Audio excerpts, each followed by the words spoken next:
Hello, world. Welcome back to the Hello. Forbidden Lands, the Hanging Stone, session number 38. When last we left our heroes, we didn't play because I fell down the stairs and had a bad night. But now, we're doing it. When last we left our heroes, the party had just suffered a tragic loss. Hello, gang. Oh, we got Zabernat, Elric. Hi, everybody. Do you think It warms my heart when we don't play for like 5 weeks and all these people still show up. All right. So, welcome to the party, gang. When last we left our heroes, we established our new stronghold, explored the area around it a bit, and did a bunch of resource gathering and food gathering roles. Velas decided, look, there's enough excitement. We can have a slow logistics session. Velas decided to swim across the wash, the 100-foot wide river that flows very close to your stronghold, to explore what was on the other side. She stumbled on a bloody skirmish happening between Alderlander humans and some clan of orcs that were just slaughtering each other across a vast battlefield. No idea what they were fighting about as of yet, but she saw the fight happening, decided to crawl up and loot some bodies, pocketed some treasure. Oh, no Josh on the overlay. You're right. One sec. We're also not live on YouTube. What? That's weird. Okay, hang on. Let me fix all the things. The main character isn't here. It wouldn't be us without technical difficulties. Technically, I'm the only one that's not a character. I am not using chewing tobacco. I'm eating cherries, which are good for my gout, I'm here. Okay. and fitting the pits into this bowl. So, I'm not totally gross. It's Chewing alright tobacco if you causes chew gout. backy. Chewbacca. We might be on Twitch only tonight because my settings got screwed up with the multi-streaming. But it looks like Good. we have... No one watches it on YouTube. I'll post it on the think that's Discord. true. that we're YouTube on saves Twitch the... only. I'll just have to save the download before Twitch deletes it so that we keep it in our record. But yeah, I don't want to like turn off and reset everything for 10 minutes to fix it right now. So we'll just do Twitch for tonight. And I'll upload it to the YouTube for completion so that it's on there. But yeah, Velas swam across the river. She looted some bodies, and then she crawled her way back, nearly being spotted by some cavalry. She made her way back to the river, went to swim across it, and the current caught her by surprise. She was pulled under and started to drown. Ralgar came to her rescue and nearly drowned, dragging her back to shore. A perfect double front flip dive with minimal splash. And then failed about 5 endurance rolls and dragged her to the shore, After all that effort. where she was unable to be resuscitated. And we lost Velas. The group brought her body back to the stronghold, and her heart, her elven heartstone, was extracted by... Who did that? Grunwald. He wouldn't let me do it. Grunralk. And on opening her up, found that her elven heart ruby was green and shines with a sickly green light. Gives everybody kind of an eerie feeling when they look at it or touch it. And then he did what with it, Grunralk? Honestly, I just pocketed it for now. Okay. So, what was done with her body after that? It's evening time. It's starting to drizzle. I don't think we had made a decision. That's where we start. I had stepped away to start digging a grave, like right there at the end. I just picked a nice spot. I didn't know if anyone had any. Well, then in that case, I just look to Grunrock and I say, you know exactly what she would have wanted, right? And I crouch down next to her body, like very respectfully, and I just start to loot it. And I start to loot just everything that's in her clothes, in her pockets. That is I check absolutely under her what she hat. would I have don't know. I wanted. can't remember if she was wearing a hat or not. But like, I'm trying to get it for us. For the Like, group. but tears falling the whole time because you're doing it yeah. in a very, yeah. Yeah. No plants will grow here. The earth is salted from. I loot the body respectfully. Yes. I see how it is. What if it's just like, wait, isn't this mine? All right, so I think we should burn her.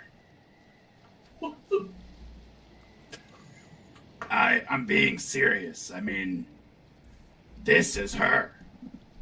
That's just the body, right? Like, she's still in here. Wait. Hold on. But if we leave the Wait. body, who knows What do you what mean? could happen? What do you mean that's her? I don't know anything She's about in elves. here. Like, isn't that what elves do? They just I turn into don't. rocks. I don't know. Could she come back from that rock? To my knowledge, yes. What are we sitting around for? We're trying to have a funeral for a member of our group. I But she's think. not dead.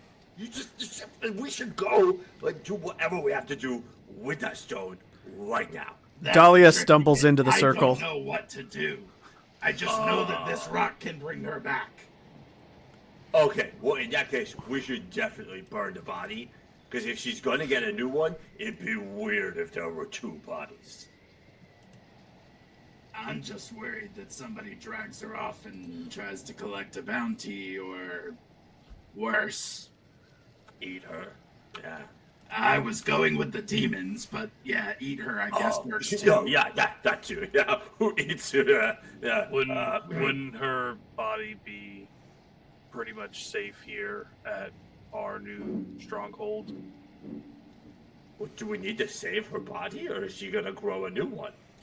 To be fair, we don't know. I'm no expert on elven culture. I just assume that they come from the earth, they go back into the earth. Plus, I've just been spending like 30 minutes digging a hole. We can bury her. That's fine. I still think we should probably seek out someone who knows more about this than we do, but we need to be very, very picky about who that is. Can we not just bring her home? See, that's the tricky bit.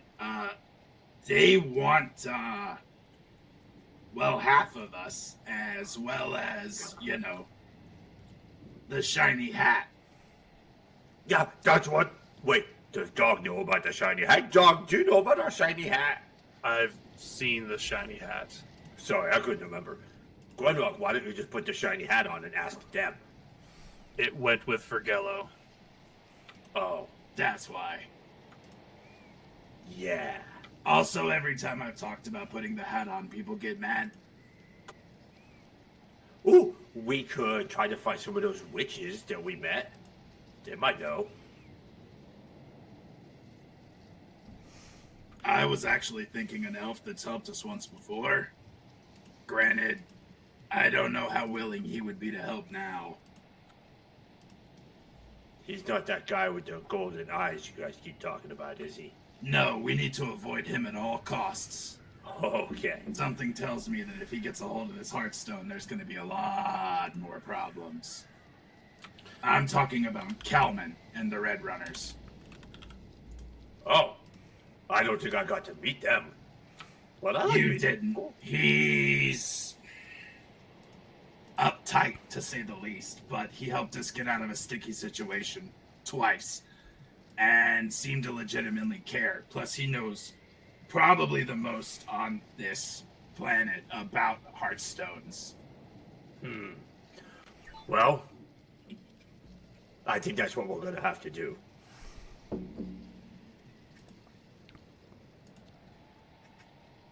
Well, let's get her in the ground first, and then we'll coordinate the second bit. Dahlia stumbles into the circle with a bottle of dwarven ale in each hand, both about a third gone, tears streaming down her face, but not making a sound. She looks peaceful for the first time I've ever seen. Then she takes a drink. That's good, because the way she went was very much not so. Damn it, why did she think she should do that? She just really wanted things. She loved things. Who was it that, I think it was Grunrock, tattoo? Dagger? Yeah. Okay. The dagger. All right. She looks over and notices that, but doesn't say anything about it. She's just absorbing the situation, and she says few words and takes many drinks, and she sits on a rock just watching. It's drizzling and picking up, so everybody is just getting wet standing out here. I'm gonna try and help Dog finish up the hole, and then move her body towards it. Okay. Hey, Grunrock, I had just one more teensy tiny idea. Yeah, what's that? So we need to find the best person that knows what to do with this stone, right? Ideally, yes. Well, I am a necromancer. If we wanted, I could try to talk to Velas. I don't know how she'd feel about that. I don't know if it even would work. If you say she's in that stone and not dead, then it might not even work. Wait a minute. How the hell did they do this? Hey! Are you in there? I'm trying to talk to Velas Oh, in the rock. maybe she just needs to hear both of our voices. Velas! Hey! No. Vergello and her did this thing where they got really still and talked to the rock in their minds. I don't know if I know how to do it, though. It sounds like a really good inside activity. Yeah, let's finish this up and get in. Okay. All I right. think the three of us commit to putting that body in the ground.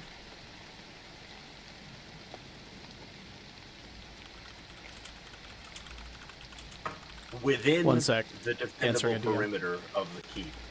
Yeah. So, Yeah. we didn't go off into the woods. That's kind of what I was thinking, is it would be like our first headstone kind of thing.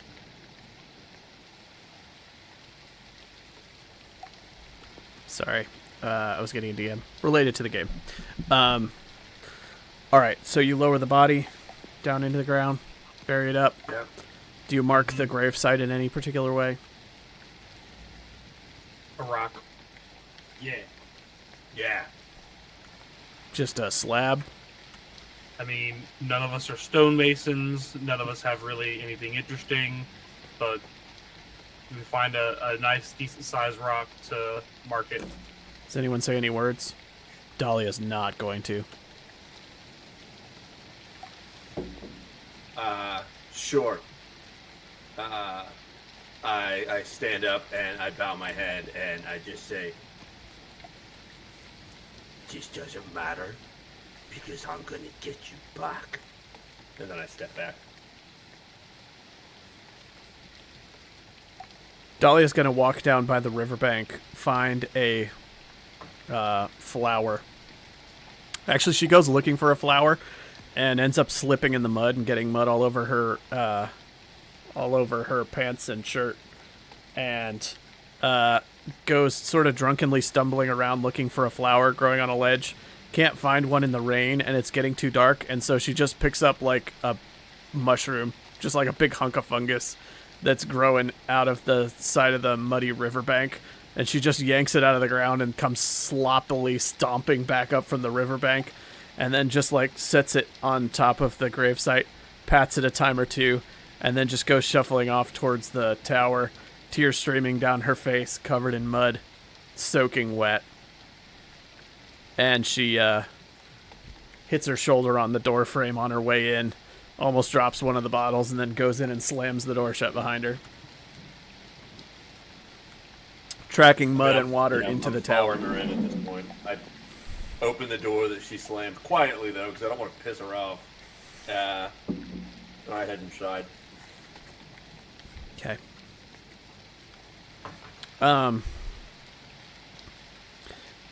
When you get inside, Lupendus is in there, and he is comforting Dahlia. She's just crying on his shoulder when you walk inside, dripping water and mud all over him.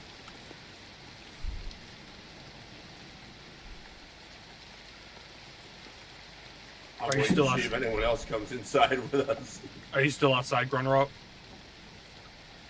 Yeah, I'm gonna stand out here for a little bit, just holding the stone next to the grave, like holding her heartstone next to the grave. I'll look down at Grunrock, and just put my hand on his shoulder for a second, and just kind of give him a silent nod. And I'm gonna stay outside, but I'm gonna just kind of give him some space and step away in case he wants to say anything. Because I'm assuming, not knowing anything about elves, that the rock is still valuable for us, as they've put it. And it is her, so I'm just not going to take my eyes off him or it, just in case something happens. You see Grunralk standing over the gravesite, and you're watching him for a minute, and he looks at the grave, and he looks down at the green stone in his hand, and he seems to be in kind of a daze, staring at the green stone. There's water just washing down from the rain across his face. He's soaking wet, but he's staring into the green stone for a long time, not really moving. He seems to be sort of tipping and catching himself occasionally, almost vaguely hypnotized by it. And Grunralk, you are just filled with feelings of bitterness, anger, vengeance, wanting someone or something to take out your feelings on. And when you snap out of it and look around, you realize that Dog is staring at you. Ralgar and Dahlia are gone, and you have no idea how long you've been standing over the grave staring at this green stone in your hand.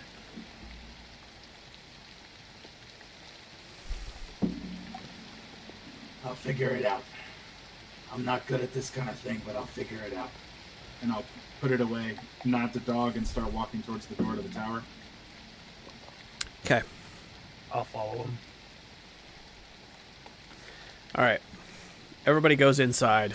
It's a dark, stormy night, all through the night. Is this your first or second night in the stronghold?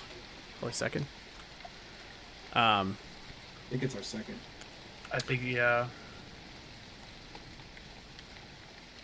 Yeah, it's our second, because we woke up and decided we were going to do stuff that day.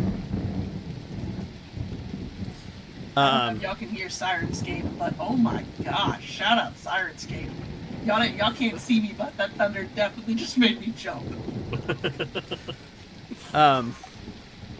There's a bigger storm tonight than you've seen in weeks, and by morning, everything around your tower and the riverbank, the river is like up an inch or two by morning, and the riverbank and the whole area around your tower are just deep in heavy, wet mud, huge puddles everywhere. You're all soaking wet and cold when you get inside, and are going to need to get a fire going inside of the stronghold. Sure, I'll light a fire in the hearth. When you light a fire in the hearth, you faintly hear just this distant, melancholic music that reminds you of the sad songs that Vergello would play on his lyre? What was it, Bill? Liar. And at first you're not sure where it's coming from, and you think it's coming from outside, and you move towards the window, but then it's farther away, and you realize that it's just faintly coming from the fireplace. And Grunrock, at one point you walk closer to the fireplace to hear the sound, just like Ralgar. You hear it as well, and as you walk close to the fireplace, the flames in the fireplace turn from the natural orangey flame colors to have just little wisps of green shooting up through them occasionally when you stand close. Is there like a mantelpiece? Yeah, I'm gonna there's just a very plain wooden mantle above the fireplace. I'm gonna put the hearthstone on the mantelpiece for a little while and just 'Kay. let it be close to the fire. Okay. Green sparks dance up out of the flames periodically. The sad music persists, and the night passes without further event. By morning, storm is breaking, and it is overcast and gloomy, and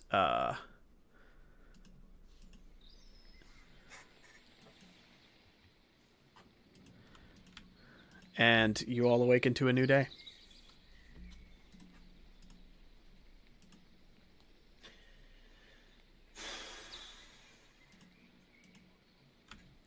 Dahlia is not awake when everyone else is.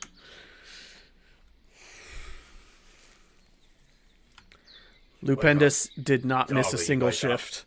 He's been up and down the stairs, staying up all night. He knows that you're all preoccupied with the death of your friend, and so he's been on an extra long watch all night.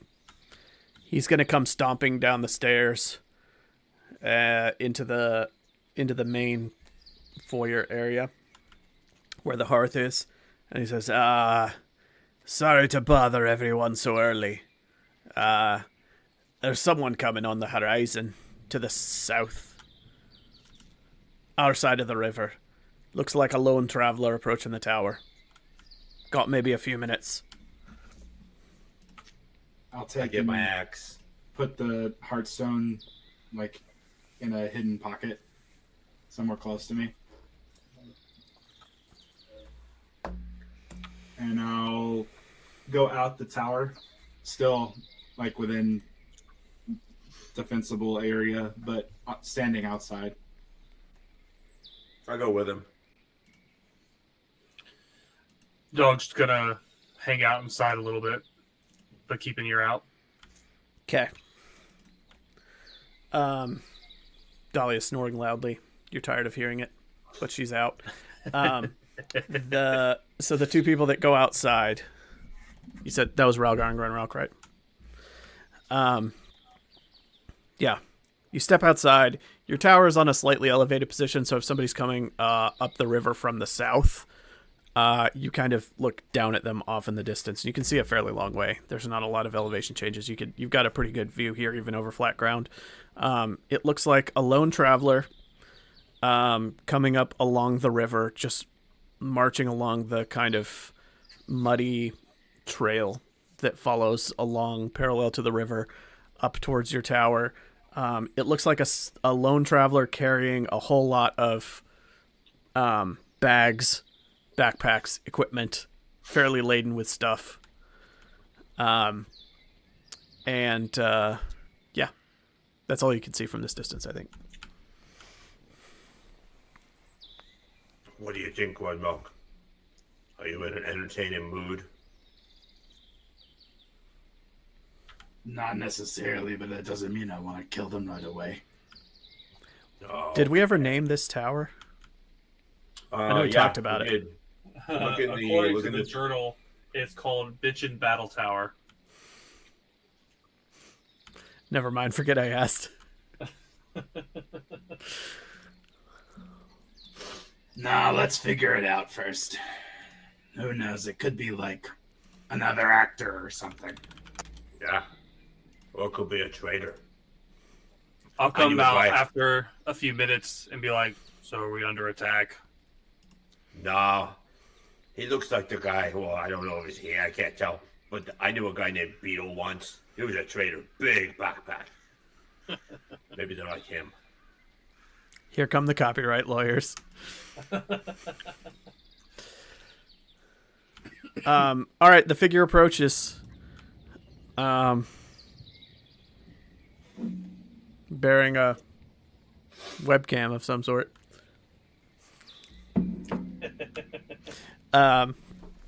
Describe the approach of this traveler and what everybody sees.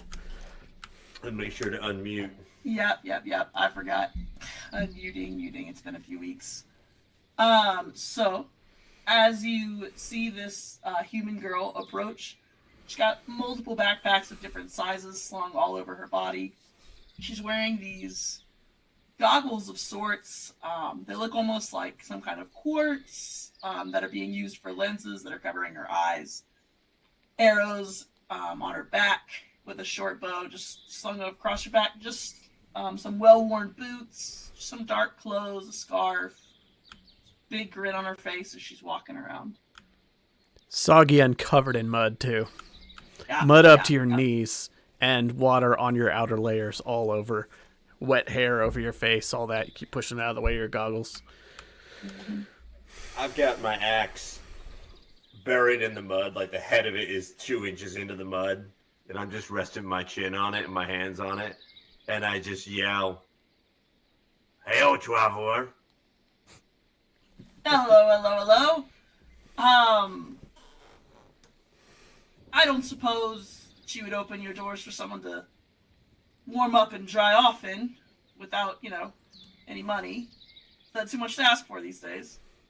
I looked at Grunrock, I go, wow, she's bold. Yeah. A little brave. Why? Oh, well, normally I'd set a fire for myself, but, it's been really rainy. No firewood's gonna light. I'm a little wet. And, there's a lot that you can get done with a can-do attitude, but unfortunately drying off's not one of those things, and I'm not really a fan of foot fungus. What's your name? My name is Zoran. Zo to my friends. Friend? Where you come from? Oh, here and there. I'm a peddler by trade. I Told ya. only like to keep track of where I'm at. I like to keep everything interesting, So what do you say? Just somewhere warm? I can dry my boots off? Here's the thing. We've got, a whole bunch of treasure in there. So, how do I know you're not gonna try to steal it? Because currently it looks like I'm outnumbered. 3 to 1's not great odds, friend. That'll be 4! Yells Lupendus from the rooftop. Oh, I knew he was there. 4! You're now looking around and realize go that big. there's a goblin, an orc, a wolfkin, and a dwarf all guarding this tower. This is quite an interesting group. I bet you guys have a heck of a story. 20 minutes, an hour? I'm gonna walk up to her and look real close at her lenses because they look really interesting. I've never seen anything like it. And How'd you I'm like gonna these? Rose quartz. Traded them from a dwarf. Maybe a friend of your friends. They hate the sunlight. My eyes get a little sensitive. do you have any more? No. But I truly believe that these are solid fashion statements. And I'm going to put a word in, and I've been trying. But now that I know that there's more demand outside of just me, next time I'm in Stone Garden, I'll be sure to tell them we need more of these. Oh, you've been to Stone Garden? Oh, cool. Oh, I've been everywhere, friend. A human woman stumbles out of the front door of the tower, clutching her head and squinting. She's covered in dried mud and very disheveled looking with her hair kind of shoved up on one side of her face. She's squinting and blinking a few times at you. She proceeds to stumble around the. She looks at you, nods once or twice, stumbles around the far side of the tower, and you can hear her vomiting off in the distance. Well, you got the approval of the town mayor. I guess you can come inside. Honestly, I was just kind of worried that she was going to wake Dahlia up. Come on. Yeah, follow us. Right on. Well, I'm gonna walk right in then.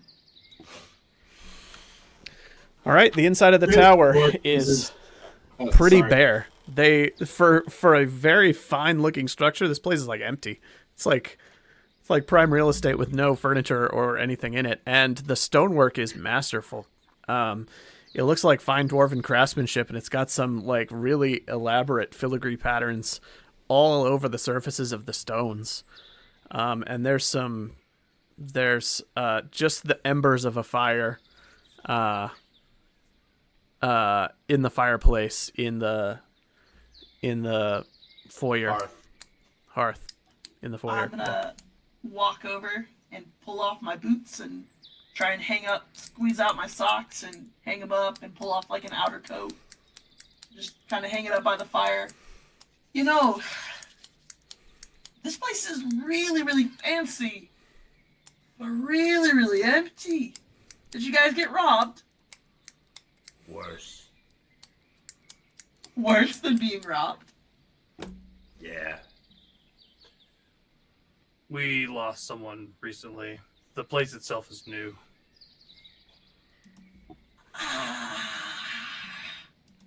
Yeah, my best friend died last night. From outside, you hear again.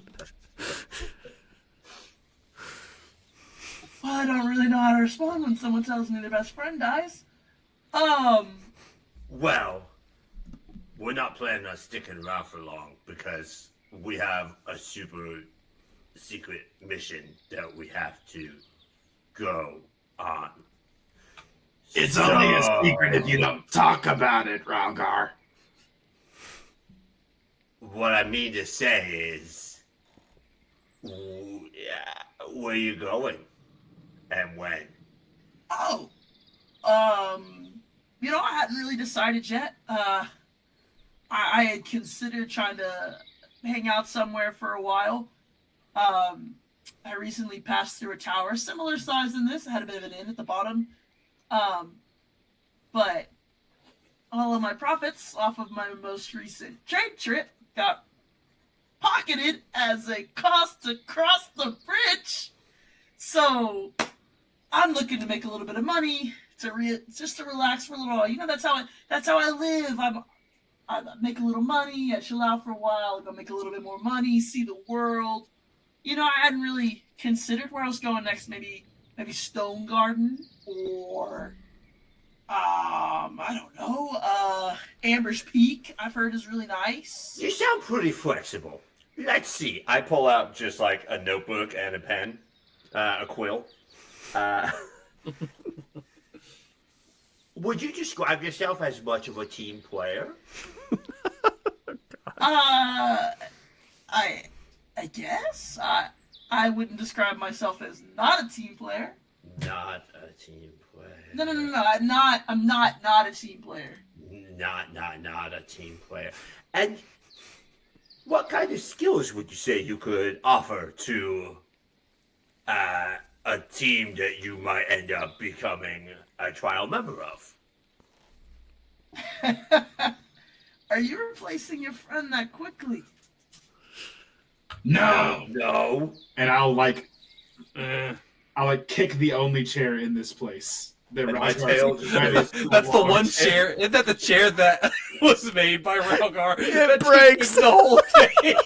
It breaks. It comes apart in 3 pieces. It just scatters across the ground in front of Ralgar. We are not replacing her. Easy, friend.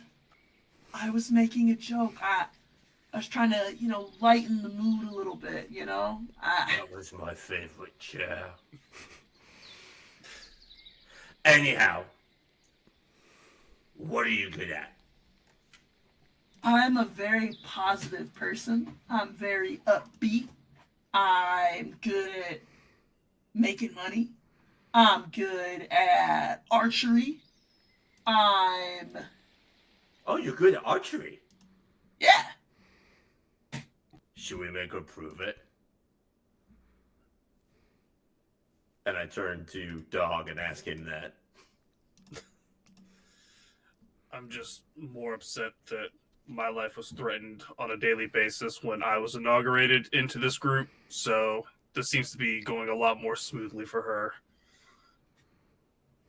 To punctuate that statement, I'm just gonna growl. Where are we going next? Sorry. Apparently to heaven. That was the wrong button. No. It didn't do the thing it was supposed to do. I'm One sorry. of the bookshelves just Just carry on. revealing a staircase down into the ground. Move along. Nothing is haunted. It's fine. Here's the thing. I'm just trying to say that we might be heading in the same direction. And if so, you got a score. I turned it real quick, but I don't show you. You have a score. And if we consider traveling together, I just gotta know what we're getting into. I need to know, whether I gotta save your neck or whether you're gonna be saving mine. I mean, I will work very hard to keep you alive. I don't know that I'm going to lay down my life. I've only just met you, man. I am human. Remember, I only get one trip around this big earth. It's not like I'm an elf or something, you know. Humans. What's happening on the other side of the river? Yeah. Well, the other side of that river. Yeah, you said you came across it. Oh gosh, let's see. What is not happening on the other side of that river? There was a bit of a skirmish that seemed to be taking place, or it just kind of started maybe between some orcs and humans. I think I try not to get involved in these things. Big battle. It's like a. Yeah, I went around it. I was not interested. Did you recognize what clan the orcs would be from? How would I know?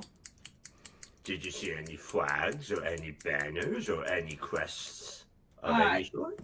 No. I'm one person by myself. I'm not trying to sneak in and infiltrate. They were at war. I make my money by trading. So Runs away from fights. I would like to see what you do when you're one person by yourself trying to stay alive. How many people were at the crossing? Well, which crossing? The tower? Yeah, where you lost all your money. Let's see. 1, 2, 3. I don't know. Maybe 12. Mostly orcs. You think that's bad? There was one human, and he was short, but he seemed to be ruling the roost. Seemed like a twisted motherfucker, if you know what I mean. You know what I mean. And they were armed to the teeth, and charging out the wazoo just across the bridge. But they had constant people on watch up top. I mean, it was a straight up rude toll that I had to pay to pass through. They had heavy crossbows, long swords, spears, armor. I mean, I know that there was a dude who had this tower before them, and he seems to be gone. They've definitely settled in, and they are not too friendly. I definitely saw an orc take a finger out of a box that had a ring on it. He smelled it.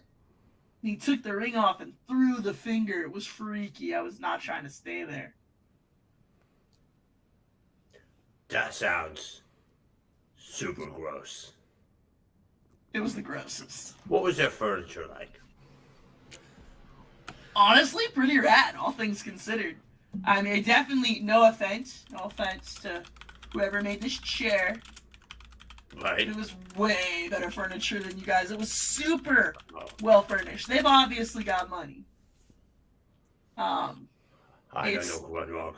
To be I don't- fair, the filigree on the walls here is super nice, and I swear that it sounds like someone's playing music.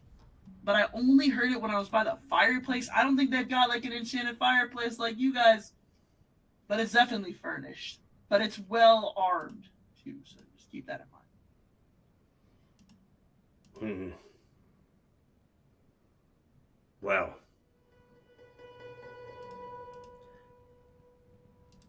should we ask her if she knows about that red moon, red mane, red elf, the elf with the red crew? What? Kalman with the Red Runners. Bingo. Oh, Red Runners.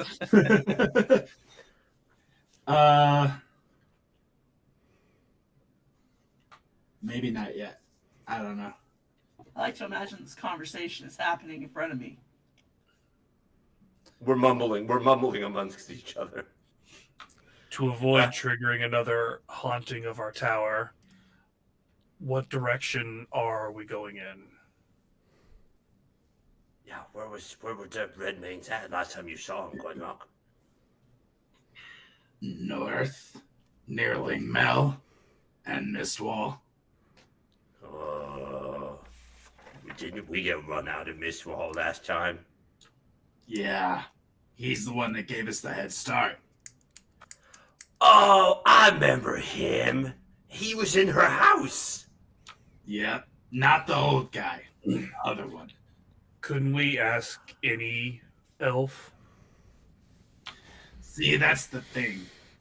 Me and him are kind of wanted there. Yeah. So, waltzing up to any citizen and asking, "Have you seen Kalman?" could end up bad. Yeah, but they don't know Dog, and they don't know Zoloft. So, Zorin? I mean- Hey, stop eavesdropping on us. I just mean, couldn't we ask any elf on how to bring her back? I mean, I suppose we could, but it's not like I know many. Zoe could try a lore roll if you want. I think she's had dealings with quite a few elves. Okay, I'll turn to her. Hey, Zebra, do you know any elves? Maybe. Are you talking to me? Again, my name is Zorin, or you can just call me Zoe. Oh. Yeah, Double that was success. my bad. Do you know any elves? What on earth is that sorcery below your roll, though? Yeah, roll 20 completely detonated. My All lore right. is 4, and I rolled 4. Why, of course. So I don't know what Elven knows the is code. written underneath it. Oh, that's what it is. It's written in Oh, Elven. that's No so speaks good. infernal. All right. You've heard that the elves are immortal and that they can, and that the elder elves that live way up somewhere north of the Dankwood are able to create new bodies for elves' heartstones to live into.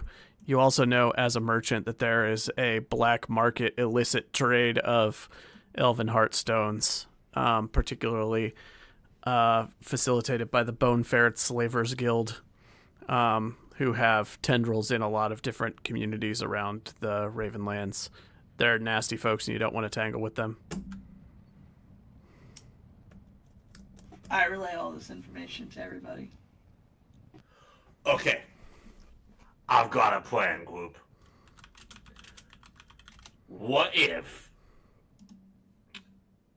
we buy another elven heartstone and then we send Dog and Zoe, well, yeah, I mean, if you wanted to, Hello, You world. don't have to. We sent Dog up to Mistwall and bring that elf back into a body, and then he sees how it's done. He comes back, he tells us what to do. We sneak in with Velas, bang bang, we bring her back, and my best friend is here again.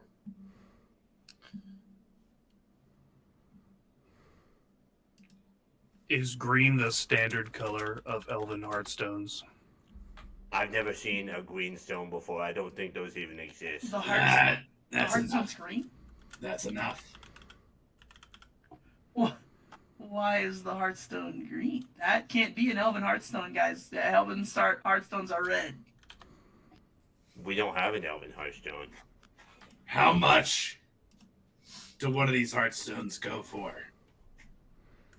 If we were to attempt to acquire one. The Red Runners. Do you want the answer through your experience?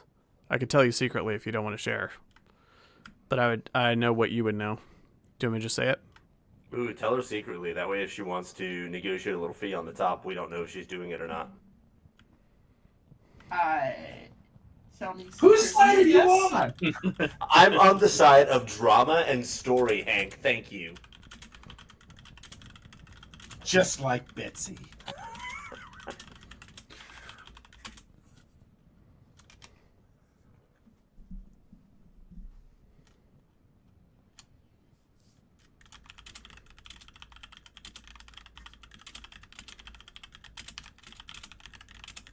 Wow. She sure does think about things for a long time. I mumble that again. How long have you been writing a member application? What? I always keep one on hand. We never know when we're gonna come across someone. Before you met us? Well, I mean, you gotta remember, I was a pretty old dog back then, Wolf, and I didn't have much to do with my downtime. How old are you now? In total, or like my biological age? In total. In total, I'm probably about 70. So, from what I can remember, and keep in mind, I wasn't often trying to buy elven heartstones, okay? Anywhere from like a gold piece to 5 gold pieces. It really depends on like the heartstone you got, how valuable it is. If you have a green heartstone, the thing's either super valuable or it's super fake. So it could probably get you like 2 or 3. Well, okay, you figured out part of it. We do have a heartstone, but it's red. And we're not selling it. Well, I wasn't trying to buy it. I hate that your idea is probably the best we have. I don't necessarily want to deal with the bone ferrets anymore, Ralgar. Yeah. My ideas usually aren't the best ones. We know this, but I don't know what else to do. I think Calvin would just turn us in. Given the opportunity, probably. Yeah, he helped us while he could, but we're personas non grata anymore. So, I turned to Zoe. You up for a bit of an adventure? Yeah, why not? I mean, I'm not going anywhere. Don't Well. screw us. Don't screw you. Friend, I hardly know you. Buy me a drink first, old chap. Dahlia! I'm too broke to buy you one, but I'll introduce you to a crazy dwarf who makes a good one. Dahlia kicks open the front door and steps inside. She's like, "What?" It's time to drink. Oh, thank God. How did Dahlia become an alcoholic again? We can't afford this. First it was Lynn, and then it was Velas. I think it was actually back in Stone Garden. Anyhow, introductions are made. She started off in Brewtown, USA, and then had a bunch of tragic things happen in a row. She truly did. So I'm thinking north by way of Wolf's Belly and the Hollows. Obviously, we probably shouldn't hang out at Wolf's Belly Inn, but we did lift a couple of Heartstones from them last time, so it might be worth kicking the door in and seeing if they had one. I mean, or Though we we tried a players diplomatic before doing approach. that. We have a known traitor, Trader. I know my accent can be weird. She might be able to negotiate something before we even have to go inside. Do we have the money? I don't. My understanding is that Vergello went to town with most of the gold. Well, For the express purposes of furnishing this empty place. Which is the other thing. Are we just going to leave without sending And a message? I pull. Joe, do you mind if the three of us and Dahlia just have just a quick second, just us? Sure, I've got to pull my socks and shoes on. Now, it looks like there's multiple levels here. Can I not just sit by the fire and you guys maybe go upstairs? Wow. Oh, hey. I bet you want to see the view from the roof, don't you? I mean, sure, but again, I'm a little wet. Dahlia says, just sit, make yourself comfortable. She goes stomping off up the stairs, and under her breath you hear, entitled bitch. And she just goes upstairs, out of sight, leaving a trail of muddy footprints up the staircase. Up we go. You guys, Velas had money on her that she didn't give to Grunrock, and she's definitely got more than a gold on her, just so you know. If you fully looted that body, there's a lot of money on that bitch. About how much would you say I got? If you got the whole coin purse, that would be 1 gold, 40 silver, and 39 copper. I suppose getting the whole coin purse is a question for the DM. How well did Velas hide her gold? You've got everything that was on her. How much copper was that? Where exactly do you think all that gold would have been hiding? That you wouldn't be able to find it? Never mind. Unask that question. 1 gold, 40 silver, and 39 copper. And I'm, Zoe, I'm not Velas will end you if you spend all of her money. You only had one Even gold. if it's to bring her back? This doesn't seem like it's to bring her back, and you'll have a tough time arguing that with her. But you guys go upstairs. I'm going to sit by the fire and warm up. I'm not a part of this conversation. Keep going with your upstairs conference for a sec. I'm going to be right back. Okay, so you go real upstairs. question, because I don't understand entirely what the plan is. Okay, the plan is to go with Zoe, have her introduce us to her contacts that are in the black market Hearthstone business. Sure, get a fake, Buy get a another Hearthstone. Hearthstone. Yeah. Then send someone that can go into Mistwall with a sad story about something happened and this is the stone of their best friend or their wife or their lover or something, enough to convince the Mistwallians to reveal how they bring people back. Then we sneak in and do that now that we know how.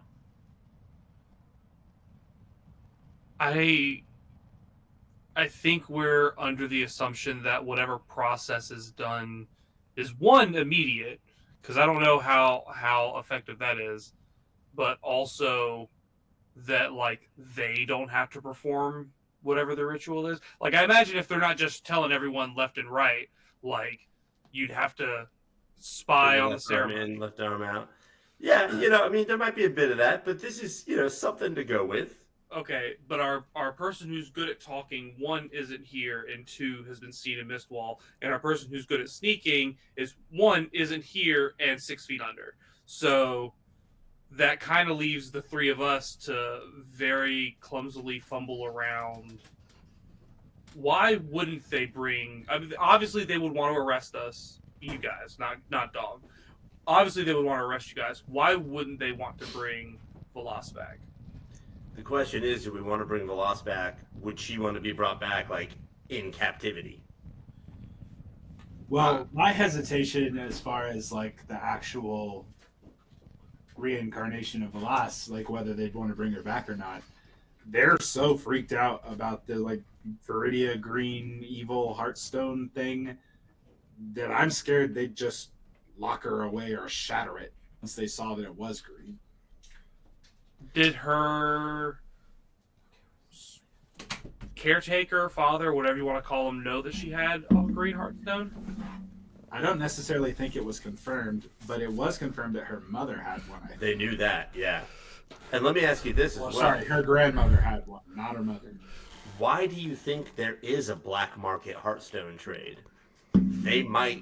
The traders might know of another way. Like, they might be selling Heartstones so that you can bring them. That I would be and have them interested as your in following up on. Yeah, at least finding out if they know a way. Like, that would be a good thing to ask Zoe, to ask them, and that'd be a good point.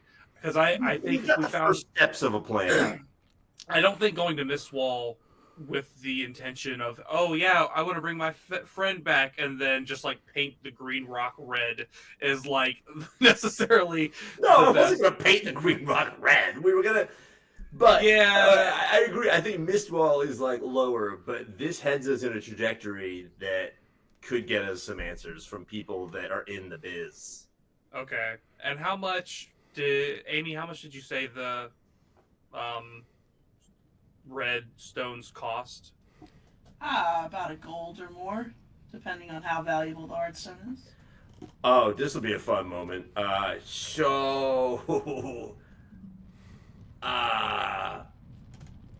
We're not exactly broke right now, because Velas had, and look, I'm so sorry she didn't tell you this.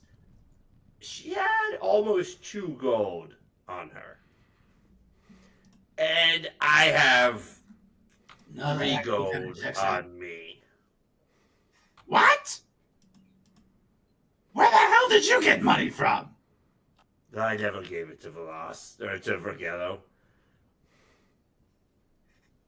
That also kind of checks out. I figured we'd need it. And I think Velas did the same thing. Well, I mean,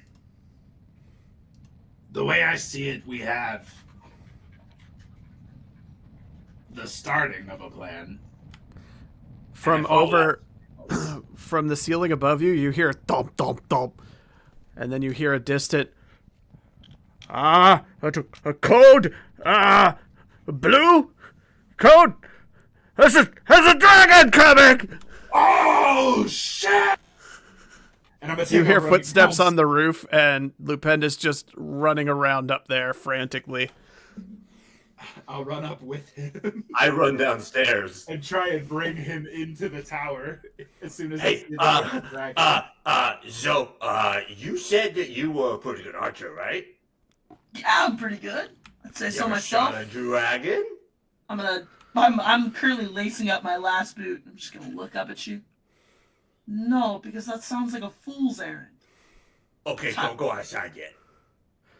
Oh, what? Grunrock, you go up there. Lupendus is fetching up a heavy crossbow and leaning it on the ramparts, and he's staring it down.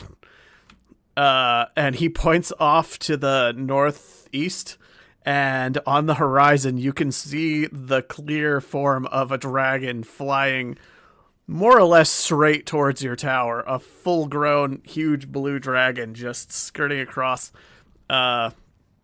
over the rolling hills at about the height you're at, and it's flying towards the tower.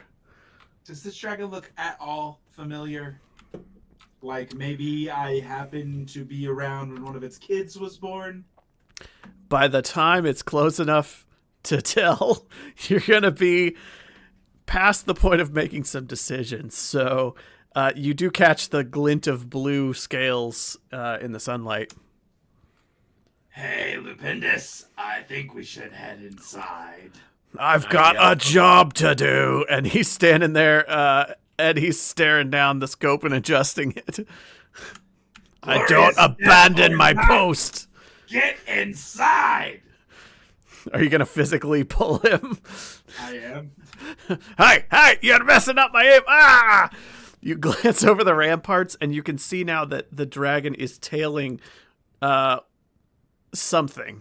It has ropes dangling from it, and hanging about 10 or 15 feet behind it, it's towing behind two large objects that you can't quite make out yet. Okay, maybe not all the way inside. And I'm gonna keep trying to like hide and see what's going on with what it's dragging. As it gets closer, you catch a full view of a glorious full-grown blue dragon glinting in the morning sunlight as it's breaking through the overcast, and it looks like it has ropes dangling behind it by about 10 or 15 feet, two long ropes that are just flapping behind it, and there are bodies just limply flapping up and down, dangling behind it.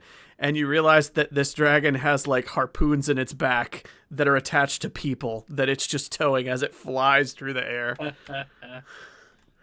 How No many road trip bodies? is Like complete 2 without snacks. or 4. A lot. He's fighting you, and you're wrestling with him, and the crossbow's just pointed up at the sky.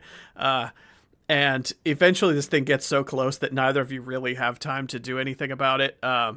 It's just coming really close and really fast, and by the time you absorb what you're seeing, it has flown by the tower, and it's leaving behind just a trail of flaming sparks, and it just travels straight to the southwest past your tower, like it's headed somewhere else, and the smell of brimstone just wafts across your nostrils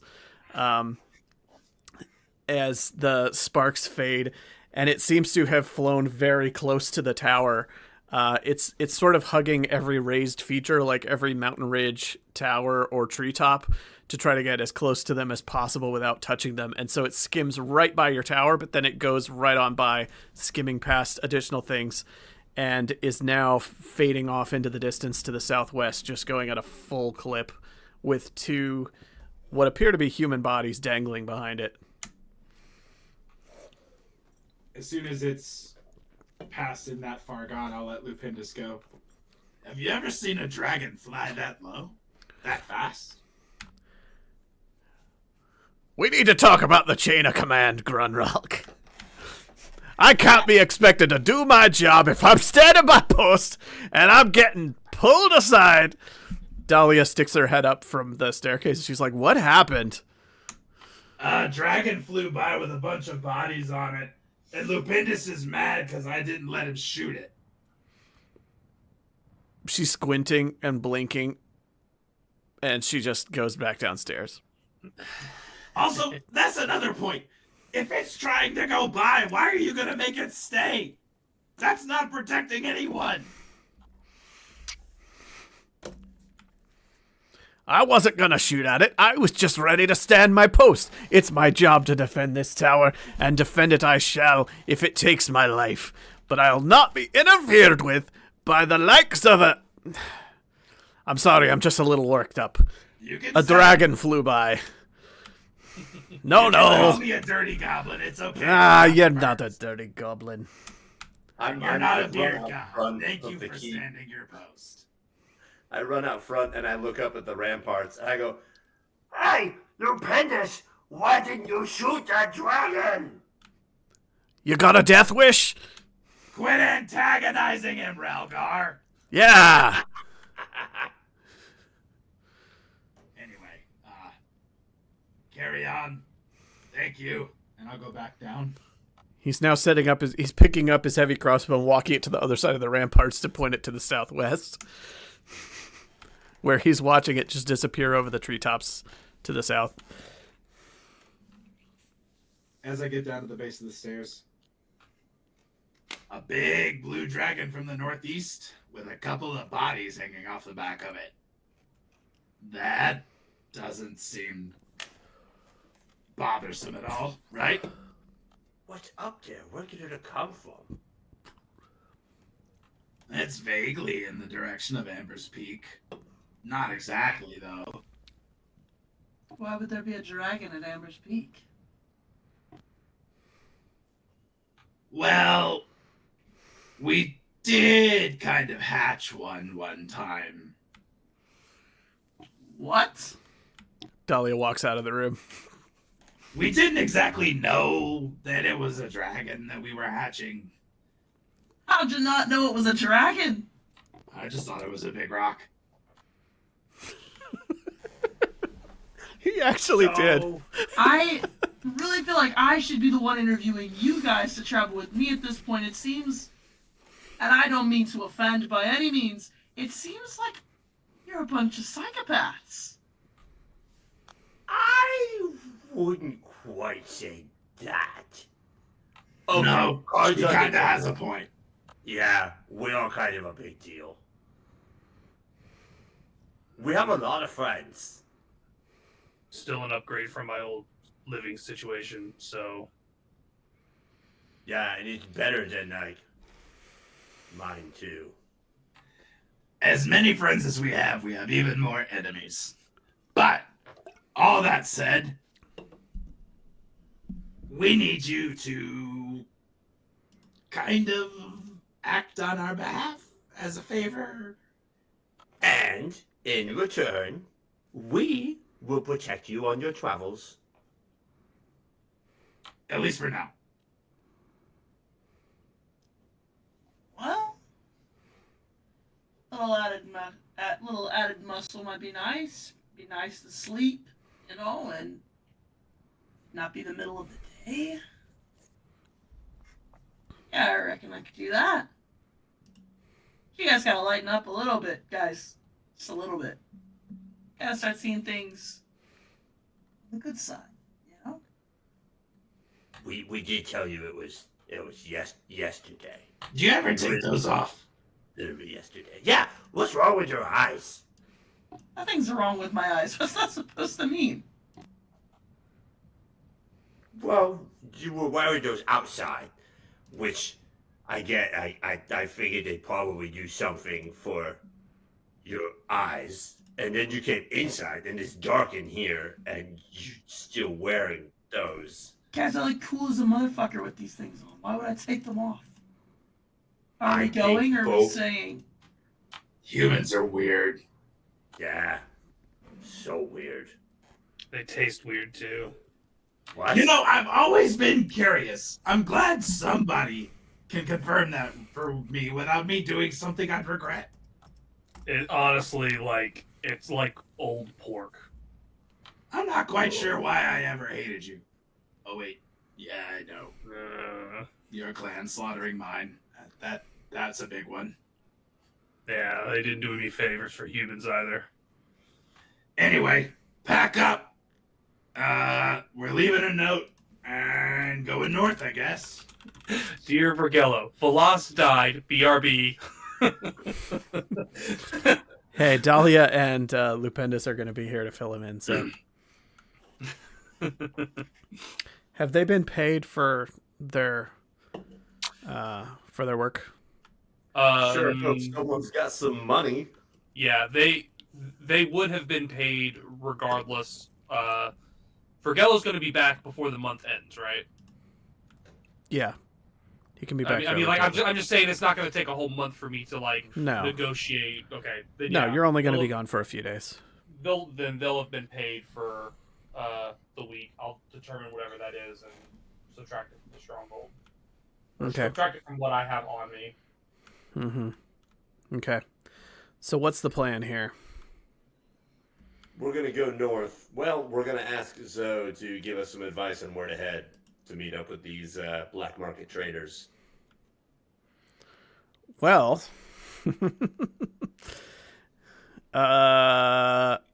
Zoe, you know that the bone ferrets are deeply integrated with most shady trade connections in the region. You also know that they have headquarters dotted all over the place. One such headquarters is the Hagler's house, which is a place that you're familiar with and do not want to go near.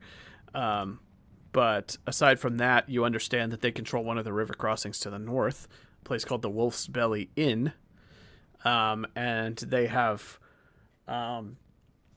they have connections all throughout the Ravenlands. If you travel any direction, you're going to encounter them eventually at one of the major settlements. Sometimes you will not know that they are there until they make themselves known, because they are shady black market dealers that like to kidnap people in their sleep and drag them off and enslave them. But you do know that they have far more tendrils and connections in the Harga Plains to the southwest, which in your experience are a bad area, let's say, as we discussed separately. So yeah, as far as specific places that they would have connections, you know of Hagler's house, which is way to the southwest, and you've heard rumors of the Wolf's Belly Inn to the north, and you know that they have tons of connections in the Harga Plains. Past that, you're not sure, and you don't know enough of their signals lingo or lore to know how to identify them, how to locate them, or where they might be operating. There's also just black market traders that do business with the Bone Ferrets but aren't members. And they can be anywhere, but these things are kept on the down low so as not to anger the more righteous factions, let's say. Makes sense. So there's a place called the Hagler's house, but it really sucks. It's not a spot to be. It's in the southwest. There's several places in the southwest. They would be really not good spots to be, though. I've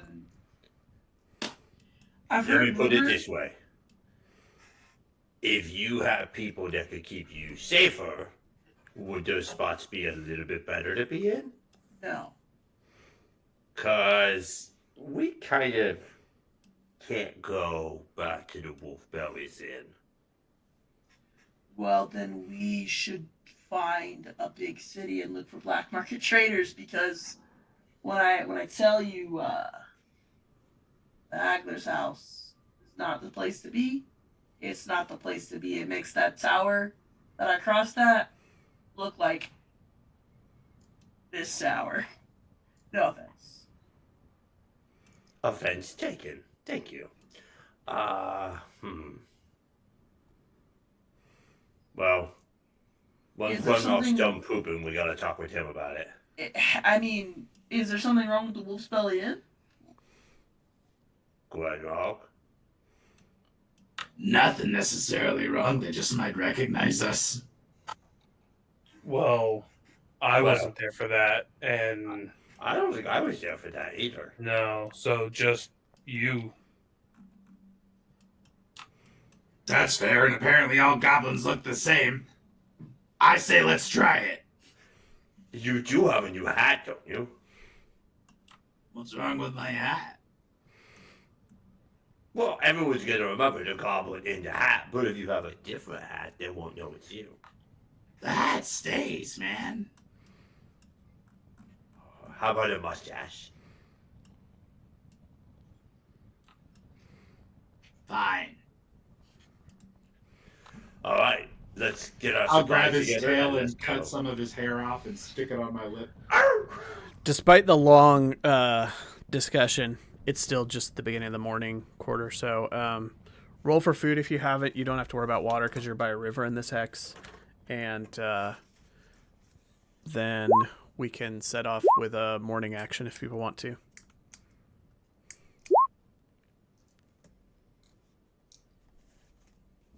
We taking the horses? We probably should. I'll Yeah. travel a lot faster with them. It would make travel from here, at least to the Hallows, significantly faster. We'd slow down after that, but I mean, the Wolf's Belly Inn is only 1, 2, 3. Wait. It's 4 hexes off, 5 hexes Yeah. off. 1, 2, 3. Yeah. Bloody skirmish, just written on that hex. All right, I'm gonna kick us to the exploration tab. Take a look at the map before I switch it though, and decide what direction you want to go first. If you want to go due north or northeast. Or like if we want to go through one new hex, just because we want to keep mapping out the surroundings of our tower so that we're a more educated bunch. I'm sorry. I was doing strong cold stuff for a second. Josh, I have a question. Mm-hmm. Mm-hmm. What day of the month is it of the 30-day period? What do you mean?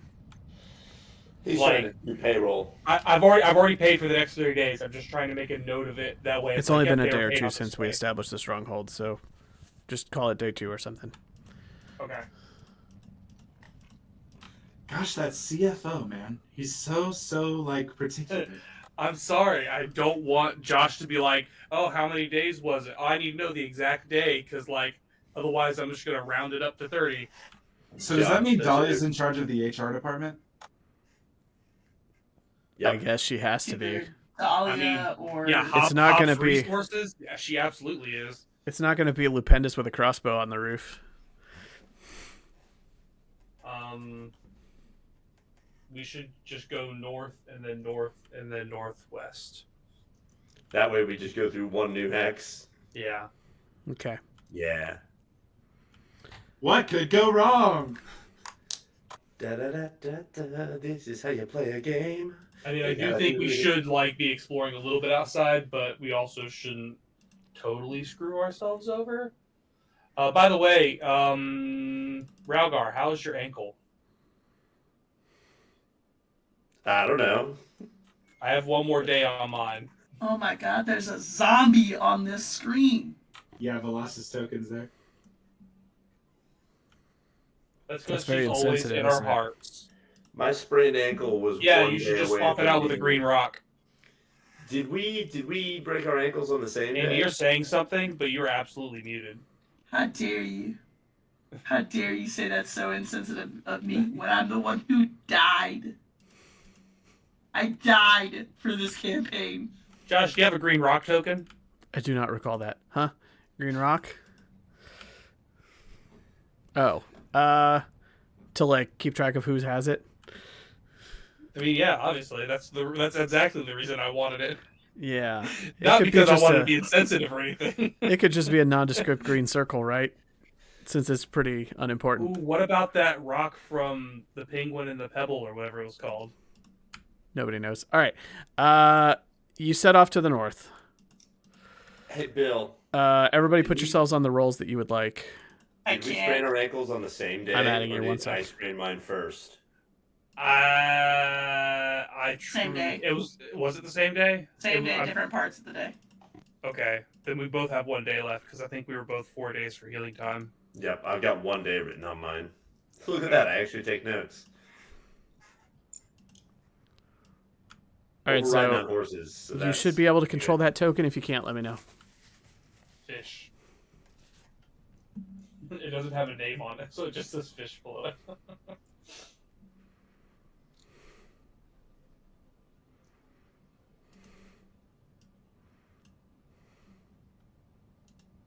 Well, I guess if we're traveling, then And it's daytime? I didn't roll food and water. He said no water, just food. I didn't roll food. I lost some food. Dog food. Haha. All right.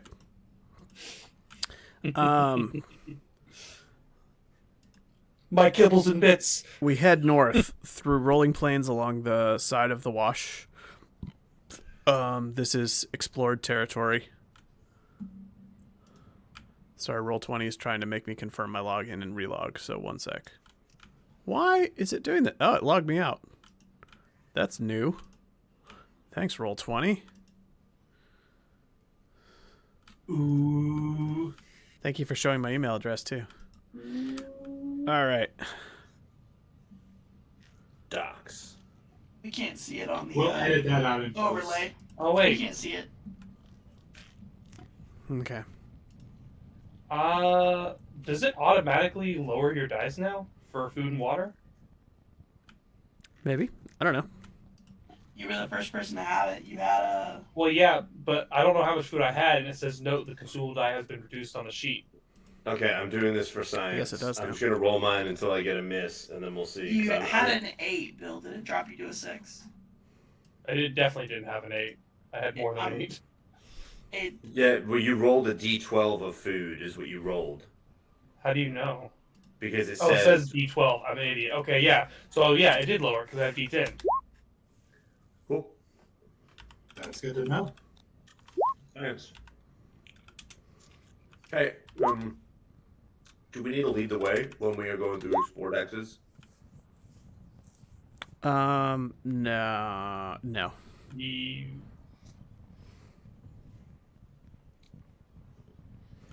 Please hold. Your call is important to us.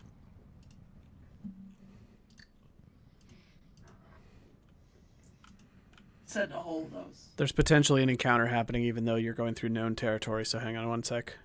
I'm scouting. Okay. Noted.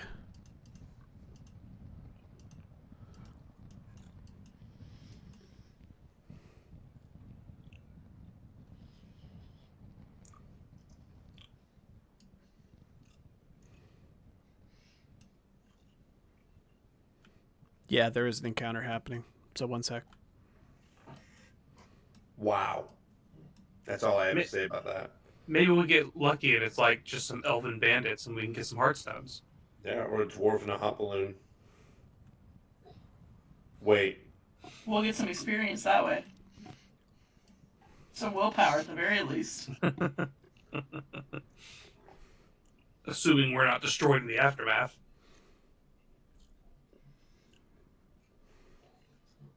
Everyone dies and it's just the Vergello show now and everyone else has to, we all have to make new characters. If I have to make a new character, I'm just making Zoe's sibling. It's gonna have all of the same details. This is Zoe's sister, Bo. You know, we never made Raug our new character art when he went back to being a 20-something pup instead of a 59-year-old wolf.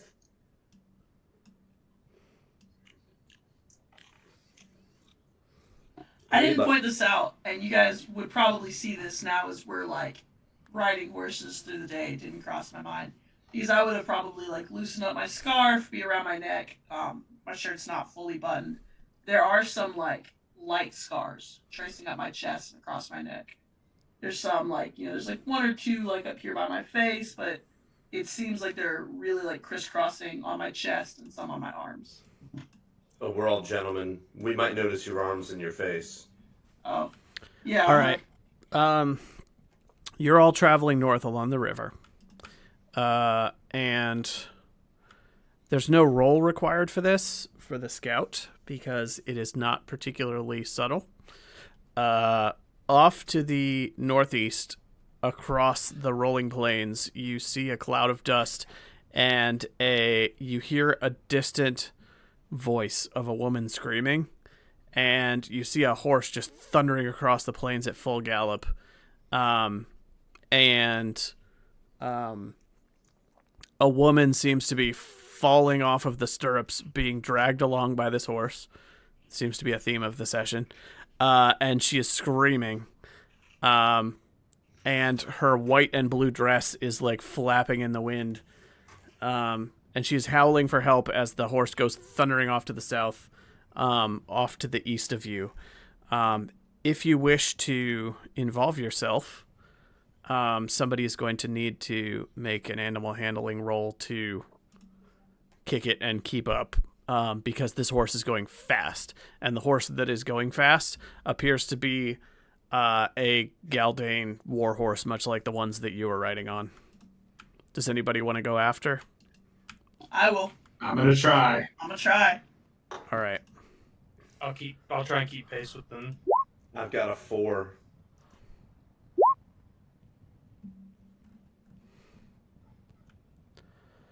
Zoe, You kick it. Are you riding on one of the party's horses? I did not have one of my own, so I'm going to assume that I am, in fact, She's on borrowing Veloci's horse. carrots. No, she's not. I thought I Better was decide on now. Veloci's horse. Am I not? Yeah, You're on Veloci's she's horse. probably on Veloci's horse. Carrot is my horse. Zoe, you see this off in the distance and just kick off running. And you manage to catch up so that your horse is thundering along at a consistent gallop right next to that horse. And you now have the opportunity to reach over and try to rescue her from her horse, which appears startled and is just running frantically. You can try one of two things here. You can try an animal handling to calm down her horse while it's running, so to get it to stop, or you can try a maneuver of some sort to get over and pull her off onto your horse. One sec. That would be...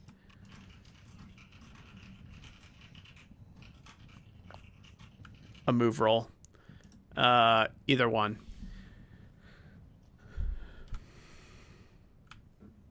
Should you fail on either one, she might get thrown from her horse and badly injured. Would I be able But to you can push attempt either either of the one. rolls that I try? Yes. Okay. Well, I have one more dice with the move roll. If you push But- either roll and fail, the damage will come in the form of strength, rather than empathy for animal handling failing. Because the consequence of pushing will be that you're going to be injured. Okay. I'm going to try and calm the horse down. Okay. I'm going to try animal handling. Okay. And I'm going to push it. Because it didn't work. Okay.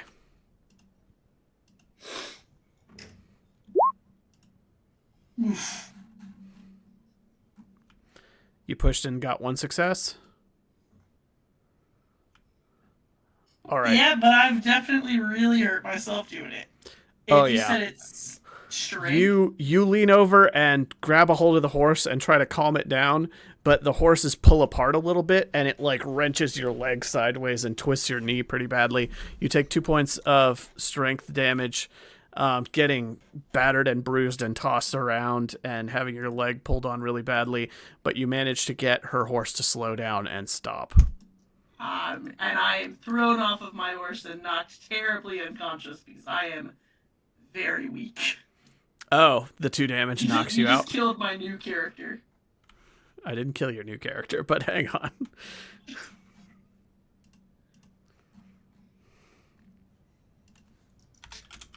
I mean, We're going to find out.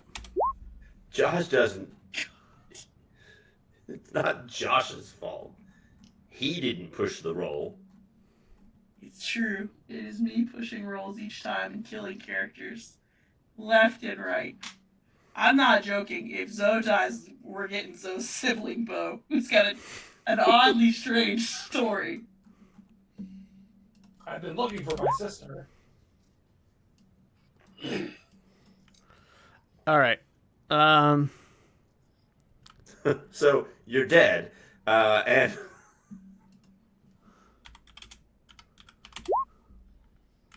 Okay. You are thrown from your horse, knocked. You get the wind knocked out of you, and you're lying on the ground, having had your leg twisted and wrenched.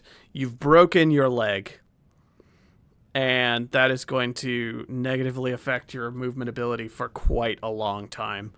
And you're thrown to the ground, but you manage to get the horses to stop. And you actually like tether the horses together so that your horse can guide the other one, and you get thrown from the saddle in the process, bust your leg, and then the 2 horses slow down together. And she manages to climb off onto your horse and then climb to the ground. She is a beautiful young woman with blue and white, a blue and white dress, with a long trail leading off from it, and her horse is solid white, and she has blonde braided hair down to her mid back, and flowers in her braids on both sides, striking blue eyes, and she is now panting and climbing down off of her horse. And the rest of the party has an opportunity to catch up and check on you. I just DM'd you a question. Okay.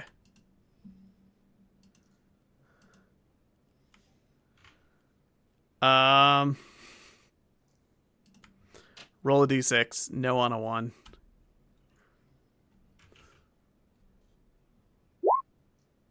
Okay. The rest of the party who wants to take action here. The lady is getting down and she's checking on Zoe and standing over her, looking very concerned, asking, "Are you okay? Are you okay?"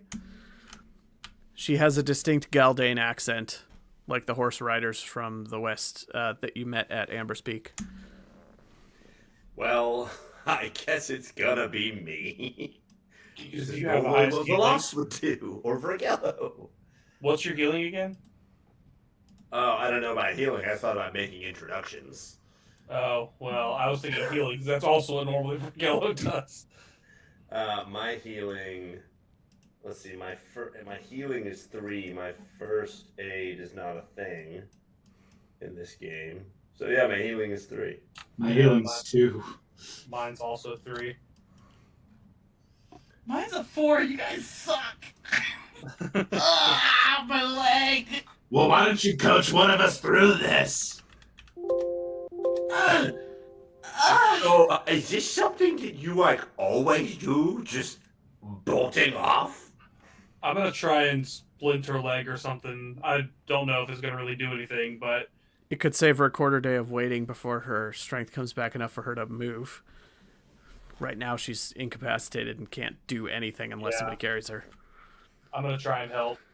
Okay. Alright, dog. You help. Can So I she's at get- 0 strength with a critical injury right now. Can someone like give me a little assistance so I can have a +1? +1. I'm sterile. I'm assuming it's all I get. Can I get a help, Josh? What was the question? Sorry. If I can get someone to help me, like hold her leg still, then I can get a +1 with assistance. Somebody else can assist you on the heal, yeah, and get you 1 extra die. She is unconscious right now, by the way. She Yeah, was so thrown stop from her talking. horse with her leg twisted in an unnatural way, I'll but help. breathing. All right. Well, while they're doing that, I turn to the flower-haired lady and do my best impression of a bow. I don't know why I feel like I need to, but I try. And I kind of like bow and my tail's wagging up behind me when I bow over. And I say, you are not going to believe this, but we just met her this morning. But we're going to try to help her. We 3 are 3 best friends, and we are adventurers, and how can we be at your service? I do hope she's all right. That was a very brave act. You should be Yes, grateful very, to very have her sweet, around. yeah. I'm not sure what would have happened to me if she wobbles a little bit because her own leg is also injured from being twisted in the stirrup. I hope she wakes up soon. Apologies. My name is Chromabella. I am from Amber's Peak. I'm very fortunate that you came along and saved me. Well, it is absolutely our pleasure. My name is Ralgar, and that's Grunrock, and that's Dog, and the unconscious one is our new friend Zoe. But if you want to, you can call her by her full name, which is a little bit longer. I think it's like Zofran or something like that. It's Soren. Oh, yeah, that's the one. Where were you going, Corvabella? In truth, I'm fleeing. I was to be married, but that was going to be a short road, given that I was going to be sacrificed in some sort of flame ritual. It wasn't supposed to be the Zygofer, was it? No. Well, Zygofer. I've got good news and I've got bad news. Which do you want to hear first? I couldn't possibly care less. Well, fair enough. Your fiance hired us to bring you back. That She was adopts a defensive posture, backs up against her horse, and then falls to her knees, begging and crying and pleading for you to not take her back. And my Ralgar. ears just go down and my tail goes down. No, oh my god, don't get up. I was joking. She starts offering you. She offers you wealth. She offers you information. She says, I'll do anything. Just please don't send me back to that place. They're going to throw me into a fiery fissure if I don't wed my husband to be. He's joking. I mean, if anything, we're the kind of people that were going, sounds like we would kill him. I mean, do you want us to kill him for you? his sense of humor's a little damaged. He's a little I'm damaged. sorry. I don't want to kill anyone. I just want to be free of this. Listen. It doesn't have a bed. It's It used to have a chair. not even a quarter day's ride from here. There's a tower on the riverbank. There's a pissed off dwarf on top. Tell him the stinky goblin sent you and he'll know what I'm talking about. If you go to a tower that doesn't have a dwarf on top, do not go into that one. There are two towers. They're kind of close to each other. One has a bridge. That's not us. Stay there, at least for a little while, until the heat dies down. There's a very, very drunk lady named Dahlia. She's kind, I promise, when she's not hungover. Dahlia of the Hollows? What? Yeah. So She's very you- wanted in Amber's Peak.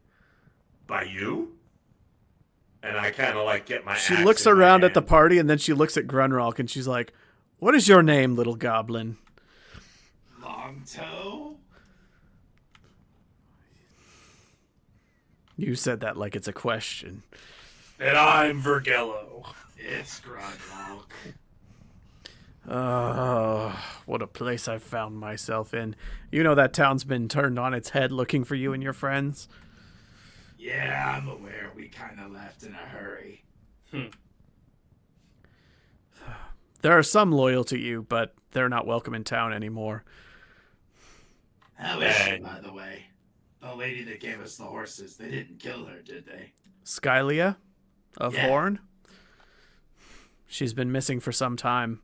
On the run, she's little better than a roaming bandit now, but I spent enough time around her to know that she is brave, respectable, and a better sort than those running the town. I hope I meet her again one day. I, too. Listen, Should I my be so offer fortunate? stands with the condition that you don't sell us out if you go back. I'm never going back. I was being wed to one of the chosen of Horn in a ceremony being administered by Zertorm. And That's his name. I always get them mixed up. It is confusing. Why do always gotta be two bad guys with the same letter at the start of their name? Well, one's a hero and one's a demon, but you know. Yeah. a hero? Who's a hero? That's what the Amber's Peak people were trying to push to us. The mighty Zertorm. Hero. Yeah. Savior. He's God gonna save damn. our town. They had a song about him and everything. It was terrible. You know that guy that tortures an angel and fraternizes with a gold-9 demon? Yeah, the hero. She's taking a second to process all that. She's going to, Son of a... Oh, my leg! What the hell happened? Hey, dog, you're pretty good at that. Horse. Oh, your friend is all right. She's going to run or limp over to you and sit down next to you. And she tries to help you sit up. She's like, "Here, let me help you. That was a very brave thing you did for me." Oh, I do it all the time. My name is Cromabella. Here, let me help you get those glasses off. No, that's really okay. My eyes are really sensitive to the light. They're covered in mud. Here. She's going to take the edge of her white dress and start wiping them off to clear the lenses. Thanks. It's okay. I just, I used to travel by myself a lot, and I'd like to hope if I was ever in the same sort, someone would do the same for me. Well, I certainly hope so. That was a very brave thing you did, and I thank you. I am forever in your debt. My name is Cromabella. I come from Amber's Peak, and you have saved my life today. Do what I can. Not that I'm looking for any kind of reward, but I'm a trader in nature. If you've got, anything cool that you wouldn't mind, giving up, I could maybe make a little money, pay for a doctor. In the background, I just go, wow. She pulls a ring with a huge blue gemstone and a silver band out from the folds of her dress, and she says, "I would like to never see this thing again." And she throws it in the mud at your feet. Son of a... I'm gonna grab it and start, cleaning it off. Maybe you could give me something for that. I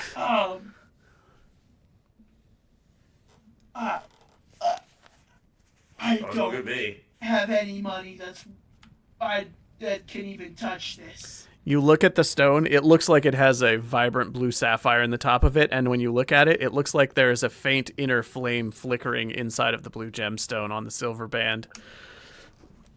This looks like it's alive on the inside. It was all a part of that wicked ritual. I wouldn't go anywhere near it. I want nothing else to do with it. What kind of ritual, exactly?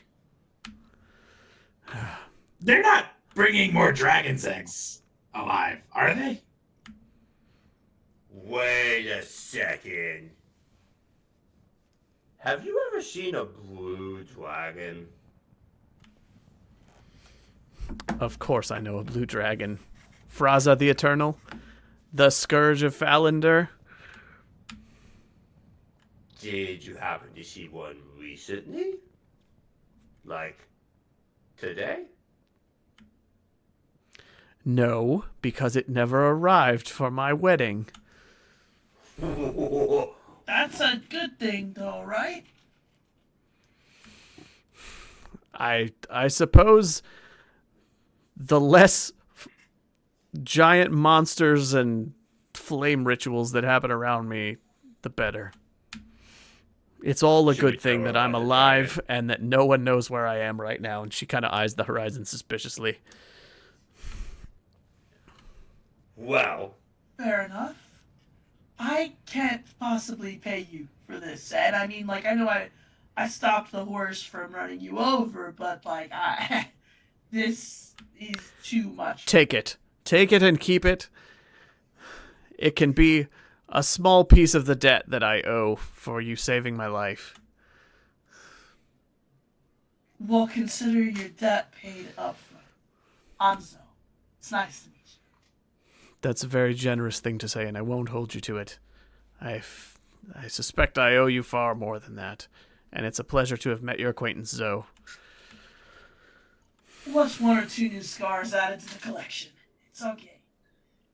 well, not to break a nice thing up, but we've got some places to be.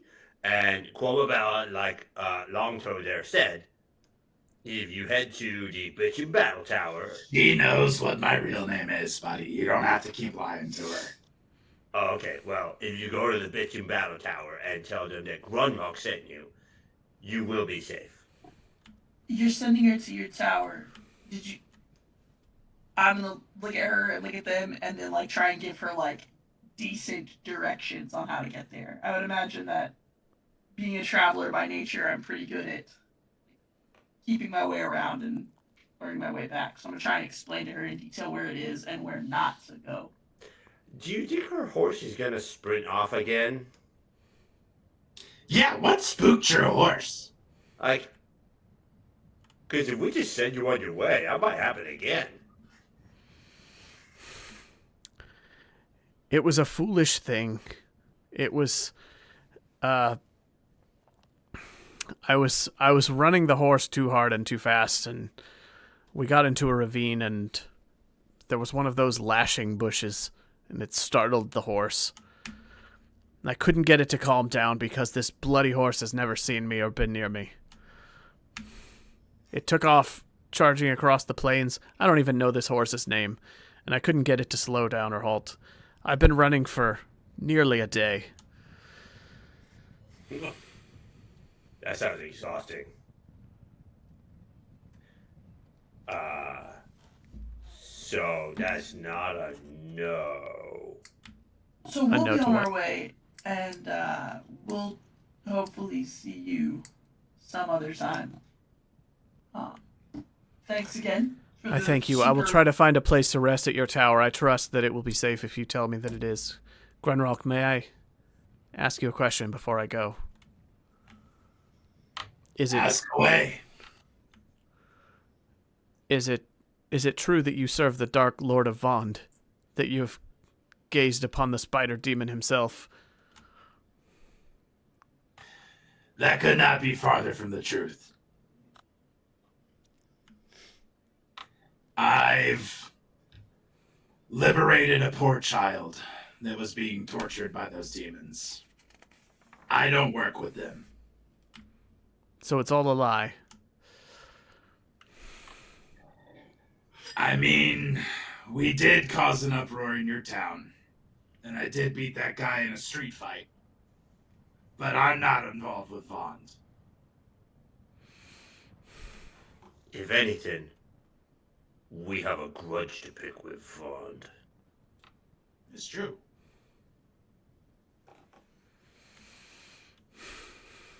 Very well. It seems I'm fortunate to have stumbled on you, and I hope that our paths cross again. I will go towards your tower to try to find rest and a place to heal up this ankle before I continue journeying on to... I'm not even sure where. Thank you for your help. She needs help getting on her horse. I'll help her. She can't climb up on her own with her ankle busted up, but she can ride. I go down on my hands and knees and I become a stepping stool. She seems like a natural rider from what you can tell, but she's injured and doesn't know this horse, and it seems particularly antsy. Fergella's gonna return home to a dead friend and a recently single princess. Yeah, I mean, Not you know, the worst. He's gonna have some great company. He's gonna really need to bring back a bed. Could be just a He's dead bringing friend. back a bed. Oh Lord! All right, all right. She's gonna go slowly, trotting off to the south towards your tower, and you carry on your way. Who's helping me up onto my horse? My broke leg. Oh yeah, your broken leg just- is. I One just pick you sec. up and You're put you on your broken. horse. It is super broken. One sec. Can you be on a horse with a broken leg, or do we need to like put you on a leader or something? Or a There's litter? specific effects here. It's gonna take. Okay, your run is a slow action rather than a fast action, which means that if you're in a one-on-one sprint with anybody, it's gonna take you. You're gonna like auto lose running against anybody of ordinary speed, and it is not gonna get better for quite a while. Hold on. Oh, wow. Snake eyes. I mean, That penalty's only going to last for 2 days, and then it'll be splinted up enough for you to move without penalty. oh, it's just like a minor fracture. It's That's it's, still real it's all fast, the- even for a minor fracture. I Yeah. mean, let's take into consideration who I am, Josh. Literal Is it really snake that eyes. crazy that I would heal that quickly? Mm-hmm. Plus, also, you know, I did a really good job healing her leg. You did. You must have. Maybe it was more of a bad sprain than a break if it heals that quickly. But you, for now, think it's a break. And then in a couple of days, it might be better quicker than you expect. Do you want me So- to leave my strength at 0, or do you want me to You put it at gained 1 1? point back from the healing success from. What deal? Was it Dog that healed you? Dog. Dog. With a little bit of help from Grunrock. Okay. Just you get 1 point of strength. Take my goggles. I think she was trying to clean them for you. I really like the Everybody flowers in her loves hair. the goggles, guys. I'm telling you. I think she. Anyhow, should we go forward? We can take it a little bit more slowly. I don't want your leg to hurt.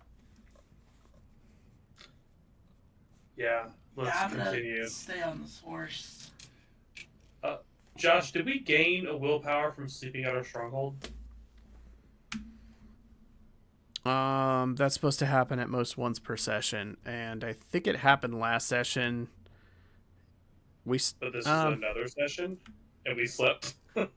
Yeah, but it's one visit. I mean, once if you per end visit, and start, got yeah, if you end and start a session in the stronghold, I don't think you get paid at the end and then at the beginning back to back.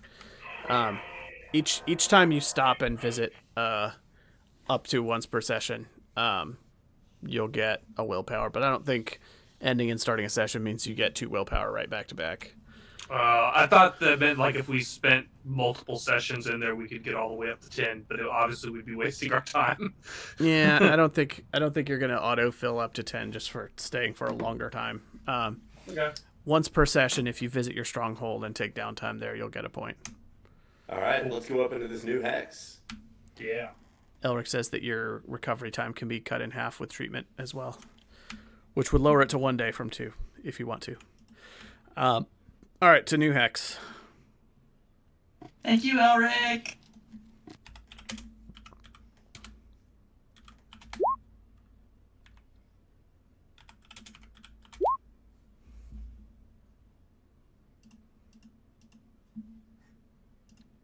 I do have too many toys, Ames. You're right. Listen, I just heard your lightsaber go off. I recently got this like 3D printed frog thing, and I'm just like fiddling with it. Fidgets. I've got so many fidgets over here. I have trash that I fidget with. An old clip. This is the one that I built. Teddy built the one that's right there. Got it. All right, you are encountering a location here, and I need 1 second. Do we need to make a find the way? Lead the way? Yes, go ahead and make the lead the way to rolls to see if you suffer any mishaps and how much time it takes you to traverse. I break someone's leg. Yeah, nice. My other leg! Let me go ahead and reveal on the map, and then and then take a moment to prepare the event here.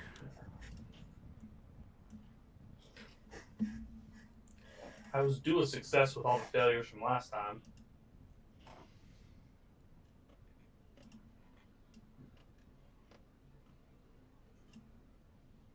Ugh.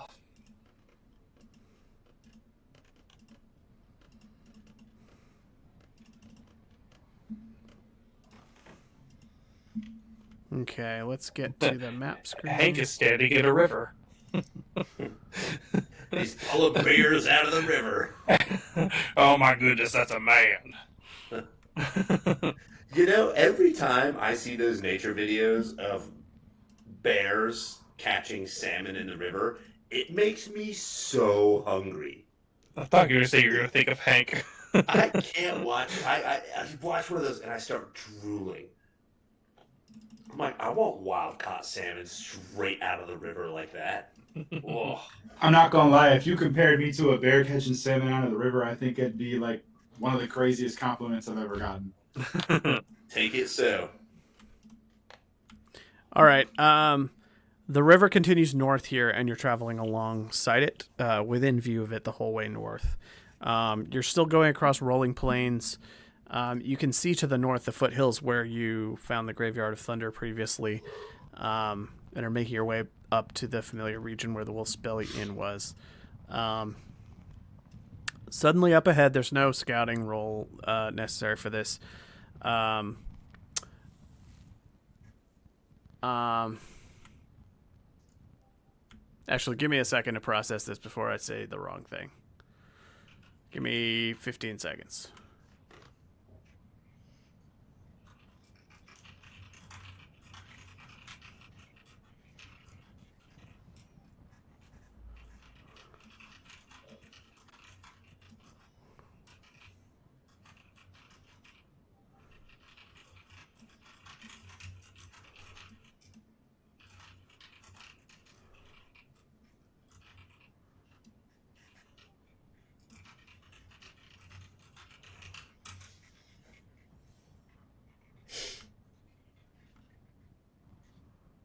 Okay.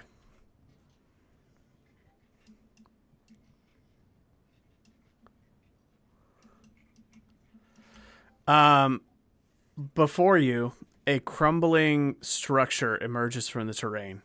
It is the remains of a huge stone wall from ages long ago, standing taller than a well-fed ogre, uh, towering over the ancient landscape. This thing looks to be hundreds of meters long.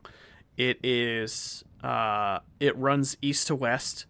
It meets the river on the western edge, but doesn't go right up to the river. It looks like it is so old that the river has shifted somewhat and no longer meets up to the edge of the wall. And the wall is perforated and collapsed in places so that it's not so much an obstacle to be traversed as like a noteworthy ruin that looks to be a pretty impressive piece of architecture. It is full of gaping holes, collapsed in places, eroded, covered in moss and vines. And it has some old stone watchtowers dotting up out of it in places that themselves look partially collapsed and crumbled. Despite the ravages of time, it's clear that this was once a mighty fortification meant to keep something at bay. It looks to be probably hundreds of years old, and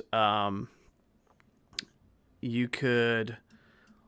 anybody who wants to could lore roll to know a bit about this wall.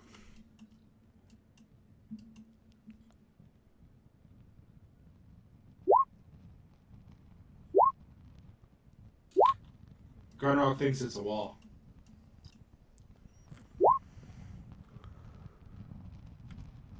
Nice. We got 2 successes from 2 different people, and 3 1 success from Dog. successes. You got triple? No, oh, sorry. I misunderstood. I thought you were saying 2 people got successes. I was like, no, 3 of us, man. Oh, Sorry, yeah. I 3 misunderstood people what you were saying. succeeded. 2 people got double successes. Okay. This appears to be a fortification of dwarven make, hundreds of years old, dating back to one of the earlier Alder Wars, most likely. And the people that got 2 successes have heard legends of this particular wall. It is a dwarven rampart called Garmar's Wall. It was, you believe it to date back to the first Alder War between the dwarves and the Alderlanders, the humans from the south beyond the Great Divide.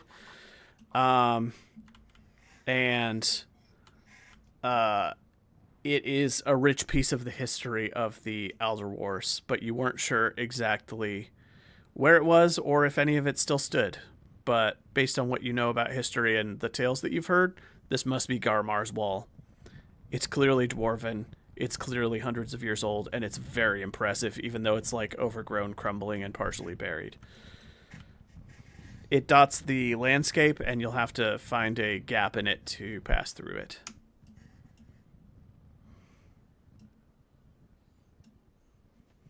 Well, this wall is impressive. I think to get through it, we're gonna have to find a gap. Just follow the wall. Alright. Should we go west or east? East. Yeah. If we go west, it might go all the way to the river. But we know it's gotta end some point to the east. Yeah. All right. You make your way to the east. You can actually go around the wall like past its eastern edge while still being in this hex, because it doesn't quite traverse the hex, though it is very long. So you could go east around the edge of it if you want to. I mean, do we want to explore it? Should we take a vote? I'm fine with that. It All will in be favor of exploring the wall. it'll be a quarter day exploration action to investigate the site. If you want to linger here and check it out. I want to investigate it. Sure, we'll poke Yeah. around. Okay. I mean, it might be a good place to set camp if we find a way Mm-hmm. inside too. So It could certainly give you defensive and scouting bonuses if you set up around it and anything happens. yeah. At a bare minimum. Besides, we have a member of our group who's hurt right now. It might be better to just kind of settle in for a while. Sounds good. Okay. We could have just gone back to our stronghold. But no, adventurers move forward. Adventure is adventure. All right. You make your way to the wall. It's covered in interesting runes and symbols carved into its surface, much like your tower, but also like a lot of what you saw at Stone Garden in the north. The dwarves like to decorate with history, and this thing is marked with symbolism that you don't understand and have no familiarity with. But it is clearly decorated beyond just being utilitarian. And as you're traveling along the wall, you come up over a little rise, and about 200 meters from you, way far down along the wall, at the base of where a crumbled section of wall meets one of the old watchtowers, you can clearly see a little encampment set up. You see a tiny campfire with a little wisp of smoke rising up, and a small tent, just dark brown with equipment, and there are stakes set out along the wall in this area with little flags of different colors. Some of them stuck in between the stones sticking out of the wall, and some of them stuck in the ground along the wall. It looks like maybe this is not a huge camp where many people dwell. This looks like it could be an individual camp site, but it also looks like the makings of an archaeological dig of some kind. Somebody is camped out by this wall and has marked out an area for investigation, it looks like, and has marked various places along the ruins and the fields around. And it's too far away to know more than that. Would you call it maybe an expedition? It might be an expedition. Yep, I'm going. Anybody else on my going? way down. Yeah, I'm going Yeah. down. I mean, I follow the group. All right. I'll probably Make our have way to help down. Zoe walk. So sure. When we get towards the kind of edge of the flags that seem to be closer to the tent, I'm going to stop at the edge of the flags. Very careful not to step on anything that's like near where the things are staked. I like to imagine that. And I'm just going to holler, hail, explorer, I mean you no harm. Hello. There is a female dwarf here. She has dark braided hair pulled back in two like braided pigtails, one on either side of her head. She is covered in dirt and dust, carrying just bags of heavy equipment. And she steps up and says, "Hail there, Wolfkin?" Ah, yes, you might know me. I'm actually Valgar. I'm one of the heroes of Stone Garden. You get to roll reputation here. Do you have a number of reputation dice marked out on your thing? I think you had a base amount for your age and then I'm a gain. 4 reputation. Yeah, roll those 4 dice, and if any of them are 6s, she's heard of you. That's 1 success. That'll do it. No, it can't be. Oh, I assure you it is. There's only one Valgar, and that's me. And may I ask, Who are you? My name is Grumhilder Quartz. A pleasure to meet you, Ralgar. And, oh, wait a minute. She looks past you and sees your friends, and she's gonna reach for a spear that's got like a flag hanging off the top of it, and she points it in the direction of your party, specifically at Dog. She's gonna go, keep that one away from me. I didn't invite any orcs in here. What are you asking? Is he a prisoner of yours? Better. He's one of my best friends. We'd appreciate it if you lower the spear. It's one of the other heroes of Stone Garden. It's Grunwald. I see. But honestly, I promise you we can talk. There is no need for violence. We're not gonna do any violence. As Certainly not with this leg. Hello. as Zoe comes up over the rise, she's gonna also point the spear in Zoe's direction and go, I didn't. This is not what I wanted. Wrong. She looks you up and down, and you can tell she's judging you. I've got a broke leg. Surely you can't think I'm some kind of a threat that needs a spear. This is an odd band you've got going here, Ralgar. I keep hearing that. Everybody tells me that. They're just my friends. All right, if you promise me they're not trouble, but I don't want the greenskin stumbling around my delicate dig site and messing up my tools or my markings. So tell him to watch himself. Maybe set up over there. I'm gonna hawk a gigantic loogie on the pathway down as she's saying that. Which greenskin you reckon she needs? She was clearly gesturing toward Dog. Pointing at Dog. I'm just saying they both have green skin. No, I Oh, mean, they're not. racist.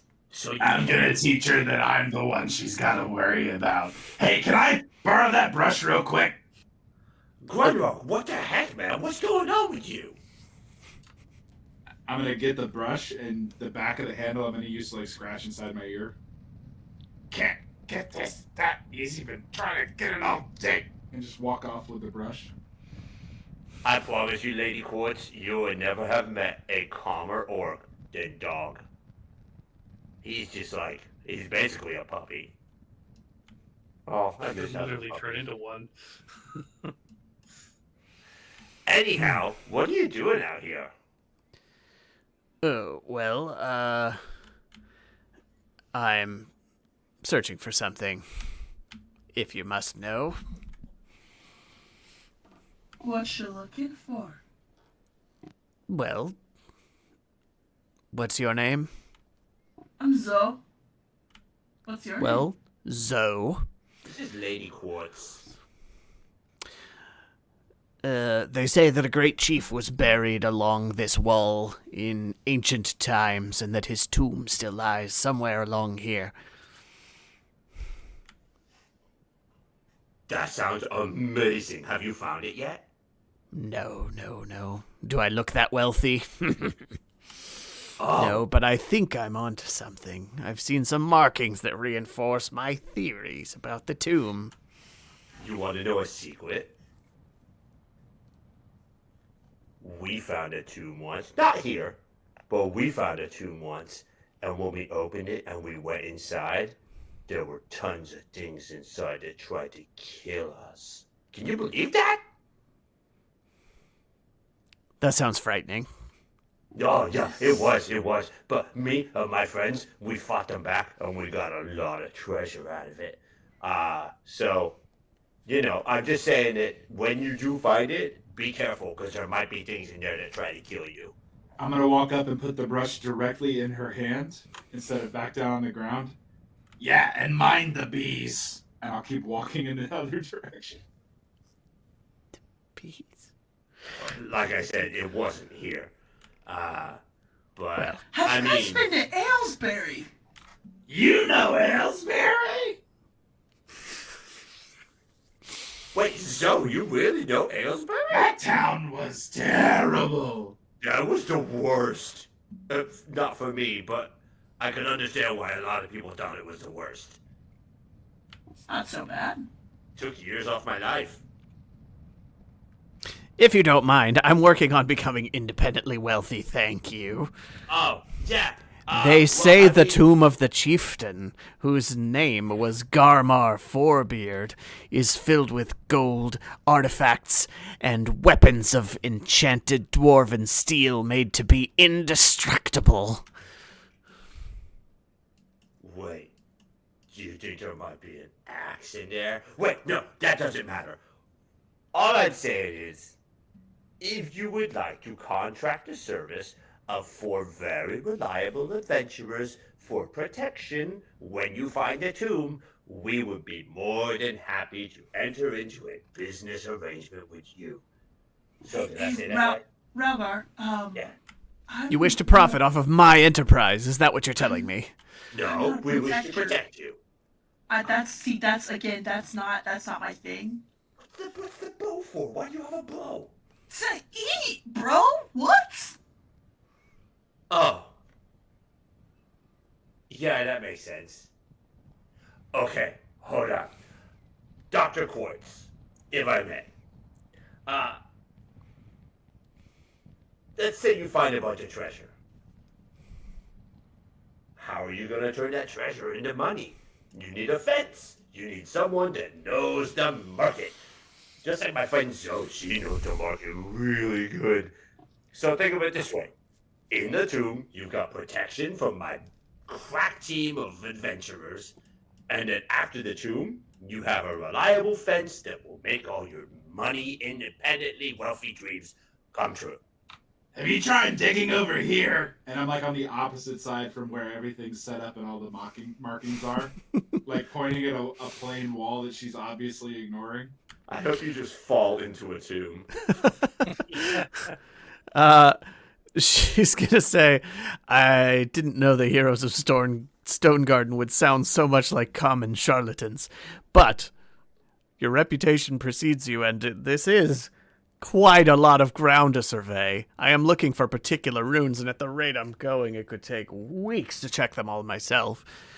If you could assist, I could pay you for some of your time, and perhaps you could assist me in an excavation if such a thing were proved worthwhile. Put her there. For the record, I'm not a hero of Stone Garden. I've been there, but I'm not a hero. I'm actually relatively new to this group. I see. But I can make you some money. I mean, she knows that. She probably knows the songs of the heroes with Vergello and Ralgar and Grunrock and Veloz. They went to the dragon. Wait. As you're singing, she stomps past you and gets right up in Zoe's face and is squinting up at you, Zoe. What are those on your face? Are those of dwarven make? Oh yeah, they're real nice, right? They've got these dwarven insignia on the side. They're just rose quartz. There's some goggles. Traded, a little bit of this, a little bit of that. They're a nice little fashion accessory. Fascinating. You wear them for fashion purposes. Yeah, my eyes are also a little sensitive to the light, so it helps with that. But also, I mean, look at them. I'm super cool, you know? I've seen something similar to that, but they were worn by the deep dwarves when they came to the surface to travel through the marketplaces so that the sun would not scorch their eyes from deep underground. Yeah, do you have more? In different colors, maybe? Or different stones? Why would I... She's just going to turn and shake her head and walk back over to Ralgar. So what kind of drawings are you looking for? Let's see. She starts flipping through just notebooks with charcoal sketches Ralgar. all over them. Can I get any closer? Ralgar? What'd you say, dog? Can I get any closer? She told me to stay over here. You call him Dog. Is he your pet? No, that's the name he told us he goes by. Oh. Ralgar. Not much self-respect, does he? What? So, Did you say Veloz? Yeah, the hero of Stone Garden. She was one of them, yeah. You know her. Well, we knew her, but she separated from our band quite a while ago. Actually, pretty soon after Snow Garden. She said she had business to attend to. You're muted, Amy.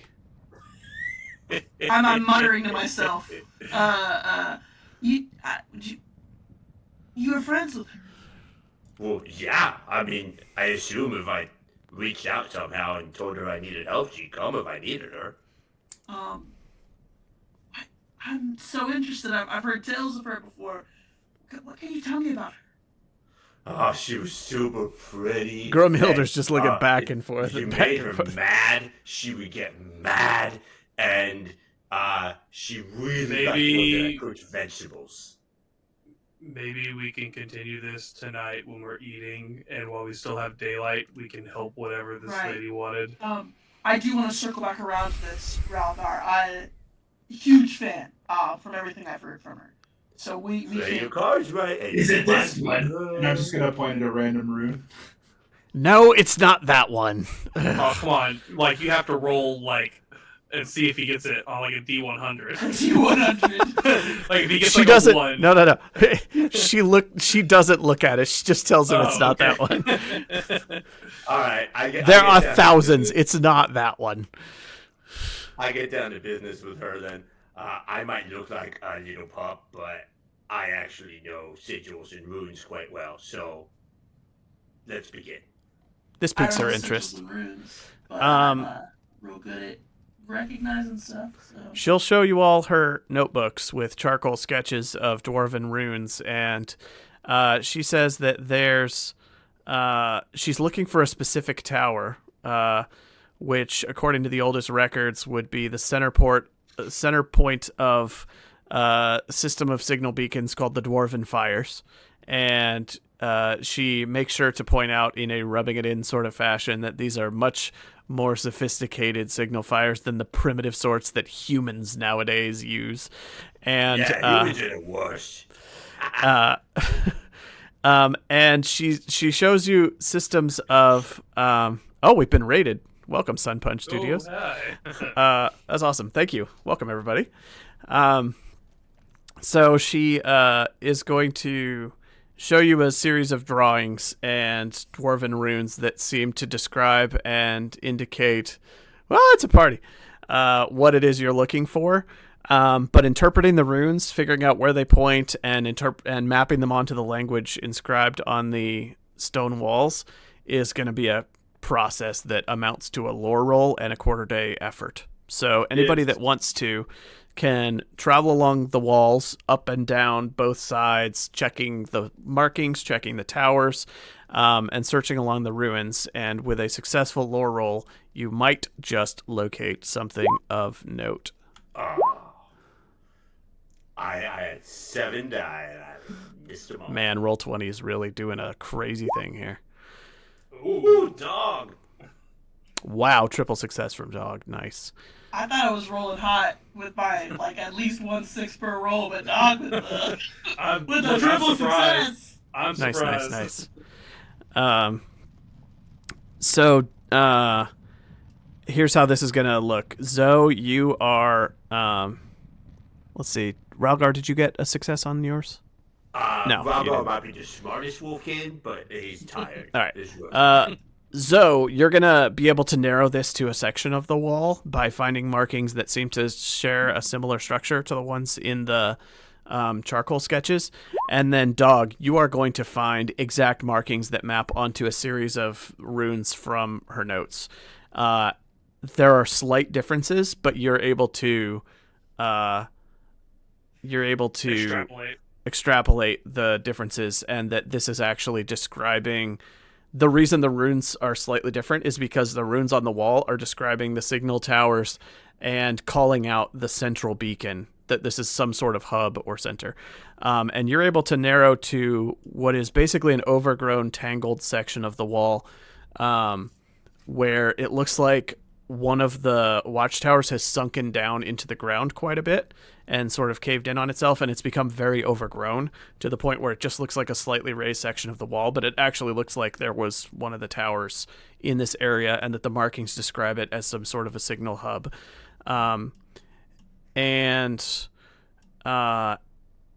As you, with 3 successes, you're going to learn a little more than that even.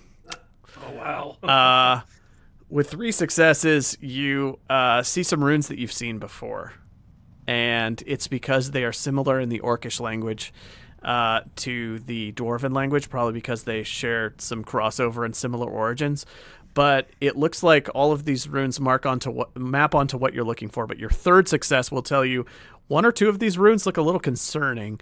It looks like these runes map onto terms you would associate with fire, Lightbringer, or possibly warning, repeated over and over a section of the wall, where it appears that there is some sort of a tunnel leading down below. I'll call everyone over, and then when the expedition lady shows up, I'll point at the symbols and be like, I think this is what you were looking for, but Thank you for the follow, Tacky. these here, and I'll point at the ones that are warning us, like, these remind me of Orcish.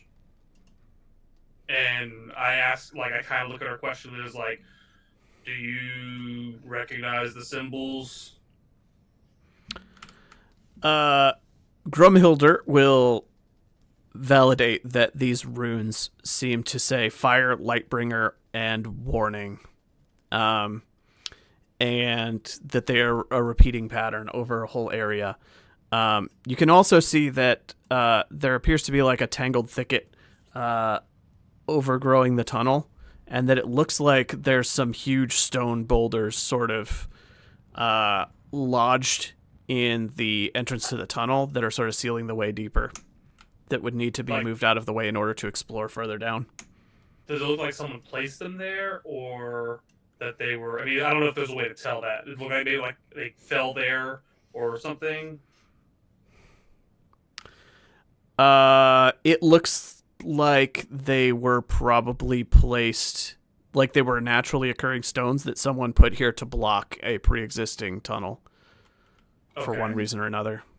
No. They're not well carved, marked with runes, or architecturally embedded in the way that the surrounding ruins are, but they do look like they were inserted here, like they were acquired from the local terrain and moved here very deliberately to block a passageway beneath this tower. Ralgar, when you guys encountered the dangerous things when you went into the tomb, Yeah. did you kill all of the things? Or did you leave and then cover the door in a makeshift fashion like, I don't know? Well, the first time we went in there, we found some stuff, and then we left, and then we came back the next day, and then we got in some big trouble and fights. No, I don't know what you're asking me. We covered it like that. But then we uncovered it. But then we recovered it? Yeah, we definitely ran from the last little bit and left it covered. So... it could be dangerous in there. Dr. Quartz, what do you want to do? I don't know what to expect here. I'm not sure Certain why. death. I'm not sure why these markings would be on the chieftain's tomb, but this does appear to be wealthy. And I'll pick up a pickaxe. Whoa, let's like, I don't mean to be that person. I don't know how your last friend died, but it seems like this is one of those things that like maybe requires a little bit more thought, everybody. Okay, lots of warning signs and rocks rolled in front of the thing. Okay. Maybe we make camp for the night, And maybe Dr. Quartz, you can look through your journals and see if there are any stories about the chieftain that might help us understand what's going to be in his tomb. I know these journals inside and out, and I can tell you that other than the lack of accounts of what became of the chieftain or his legacy, I have nothing about this. I just know that he was very wealthy and was responsible for architecting this wall and the ingenious system of beacons that defined its structure, and that no one is sure what became of him or why the wall was abandoned. Okay, then. But someone of his level of fame and influence would not be just thrown in a ditch, and it was customary for great architects to be buried under their structures on their completion. So it would seem natural that he would have a tomb somewhere along here. I mean, yeah, that makes sense. I just wonder if... I'm just thinking the same thing as you. Why is there signs saying danger?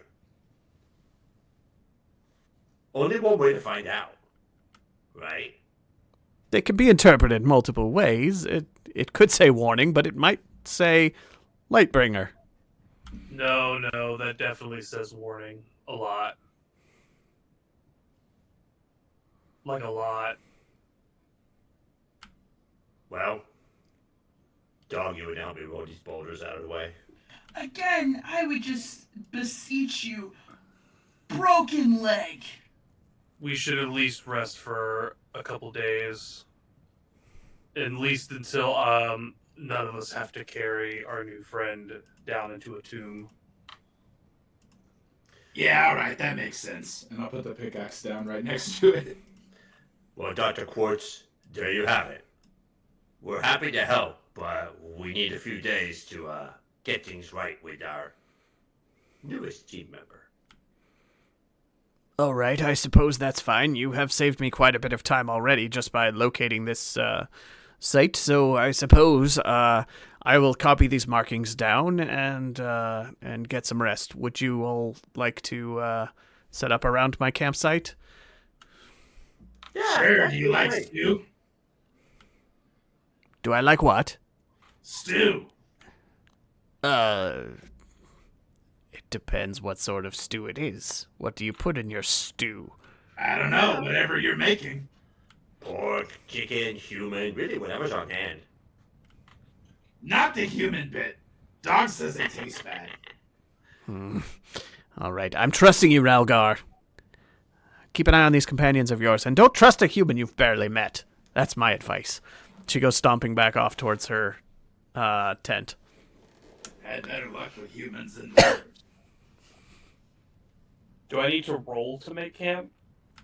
I've had pretty rotten luck. No roll required. She's already got a good site camp staked out, and it's well sheltered and hidden from the view of the surrounding plains pretty well. As Humans you are least have, consistent. Dwarves either don't think they're dwarves, like flying, or want to be underground with a dragon. That's fair.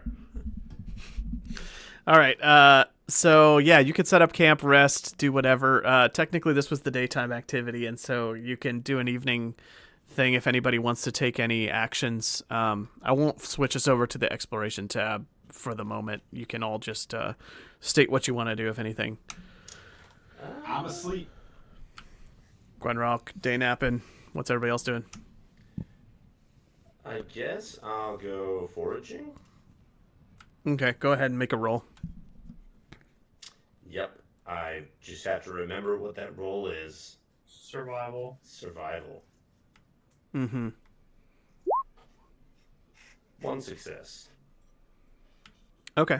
In 1 school. Cool. Then yeah, that's a successful forage. So that will get you 1 unit of food in the form of vegetables, which might be fungus in this region. Everybody else? Any other actions in the evening time before sundown? I'll also just forage for the evening. Okay. Go ahead. Oh, That 8 ain't dice, and I got nothing. All right, you forage the local surroundings. I'm gonna check for a mishap here. 1 sec. You walk into some suspicious tomb. Not again. If I eat another mushroom and turn into a pig, All I'm saying is the last two we did had like the greatest reward ever. You Oh, yeah. are going to get some yummy edible fungus from along the river, but once Uh-oh. again, you come out covered in leeches, and they're gonna knock a point of strength off of you before you can deal with them. After that, you can make a healing roll to remove them without further issue. If you fail the healing roll, then you will still get them off, but you will lose another point of strength in the process. I mean, we're about to go to bed anyways, so And you're close enough to camp that somebody else could. nah. Okay. I did it. I'll just lose a point of strength and take them off. Yeah. Okay. Yeah. So you come back with just bloody wounds all over you, but some food for the next day. Typical Forbidden Lands. Night falls, and you're gonna set up camp. There's no incident in the night, but you can still specify who wants to be on the watch, if you like. Run Rock, because he slept during the evening. All right, Eyes of the Night. You have a nice high up perch on top of this dwarven wall where you can see a super long way in every direction, and it is totally clear in every direction. It's actually very peaceful. You just hear, crows cawing, and you watch the sunset from the top of the wall, and there's just a faint breeze over the river, and it's a pretty nice, relaxing view. The moon is half full, and shining down and shimmering off of the surface of the river. It's clear for the first time in several days, and you have a nice, relaxing view of the pretty impressive architectural site as the night passes. Morning. Hey, Everybody Josh. make food rolls. Yeah. Before we go to bed, can I have talked to Ralgar for a little bit? Yeah, go ahead. So this Velas, I mean, I can't help but, piece together that she is one of the heroes. You're one of the heroes, and you said your friend had died. Yeah. Oh, you think Velas died? You're muted Yeah. for a second, Amy. No. I told you, after Stone Garden, she said she had some big, important mission to go on. And we said, we're going to come with you because we're friends, and friends stick together. And she said, this is too dangerous, and it has to do with my history. It's an elven thing. And then she left us in the middle of the night, and we haven't seen her since. Can I But I'm insight sure check we could that? find her if we needed to. You can inside check it if you like, yeah.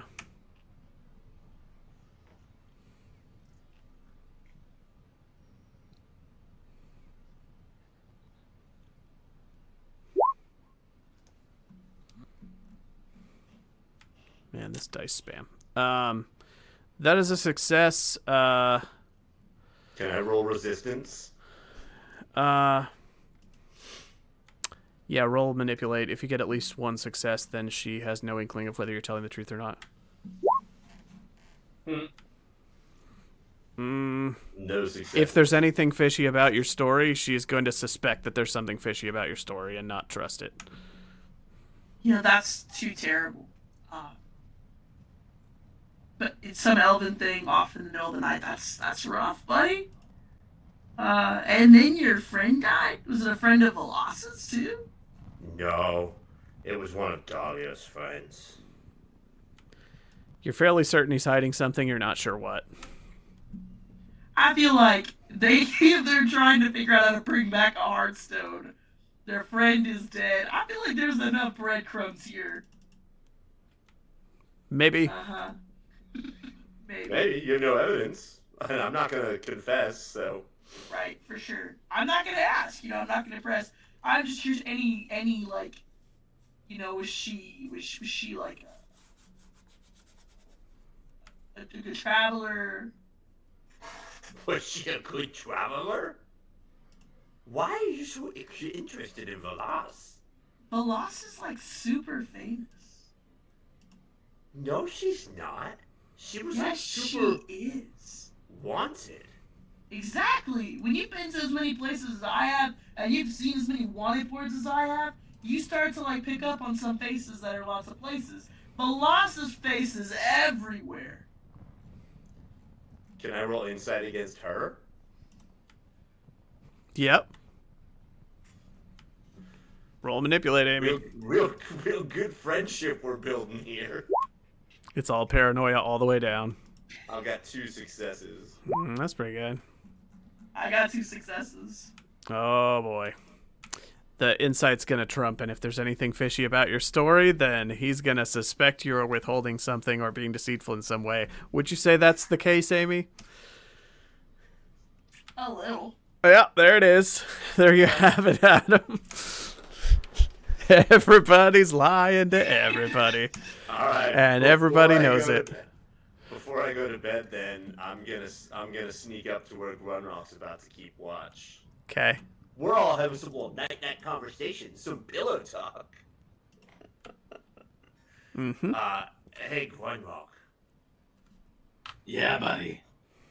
I just had a really weird conversation with a new girl. She kept Zoe or the dwarf? Zoe. Oh, the dwarf's been asleep for like 3 hours. Makes sense. Zoe keeps asking about Velas and like prying into where Velas is. I'm gonna like absent-mindedly have my hand drift towards the dagger tattoo on my forearm. What kind of questions is she asking? Well, she was asking some serious ones, trying to figure out if Velas was our friend that had died.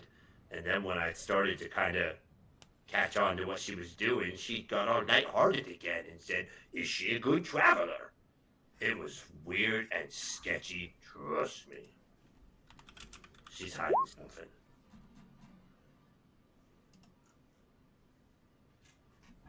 I believe you. But I don't know if it's red alert yet. I don't think so either. You and I have been through a lot. And we've got to get her back. If anyone's going to get in the way of that, they're going to have something else coming. We'll get her back. I won't make the same mistake twice. Yeah, me neither. Alright, man. I'm going to go get some sleep because my ankle is killing me. Good watch. Yeah. I'll be up here. Just shout if you need me. And All right. I'll like stick my hand down in my pocket where the heartstone is, and proceed through the watch. Let my friend die once, shame on her. Let my friend die twice, shame on me. All right. The rest of the night's gonna pass uneventfully. You wake up in the morning and do your food rolls. You're still in a river hex. I'm not gonna require you to get water. You can refill anytime you want, and the water is My ankle's lovely. better. Okay. Cool. Josh, I rolled my food, but can I just say that I ate the fungus that I found yesterday? 'Cause I'm not Yeah, sure. that's fine. Yeah, don't worry about rolling it then. You can ignore the food roll for the day. All right. And then your dwarven archaeologist friend is going to... Is my leg better? yours is a 2-day thing. So you got another full day. It'll be better tomorrow morning when you wake up. But you still have your run actions hindered until tomorrow. Grumhilder is up very early in the morning. She's a hard worker and she doesn't like to sleep in. She goes stomping around the camp, making quite a lot of noise, getting pot on the fire, dropping firewood loudly onto a heap, and stomping around, banging pots and pans and things, sort of passive-aggressively trying to wake everybody up.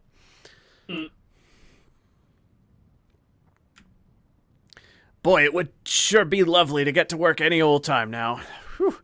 How high does the sun need to get before you bums get out of your sleeping rolls? so sorry. Some of us didn't go to sleep when the sun was still up. Maybe that's because you can't tell when it's dark. She squints at you. Some of us have been up all night. And I'll throw a rock at the doctor. Hey! She shakes her fist up at you on top of the wall. She's like, don't make me come up there. Watch out for those flags. You're almost stepping on one of them. What's it matter anyway? And I'll like kick it with my foot a little bit. Hey, hey, hey, hey, hey. Grunmog, stop antagonizing the doc.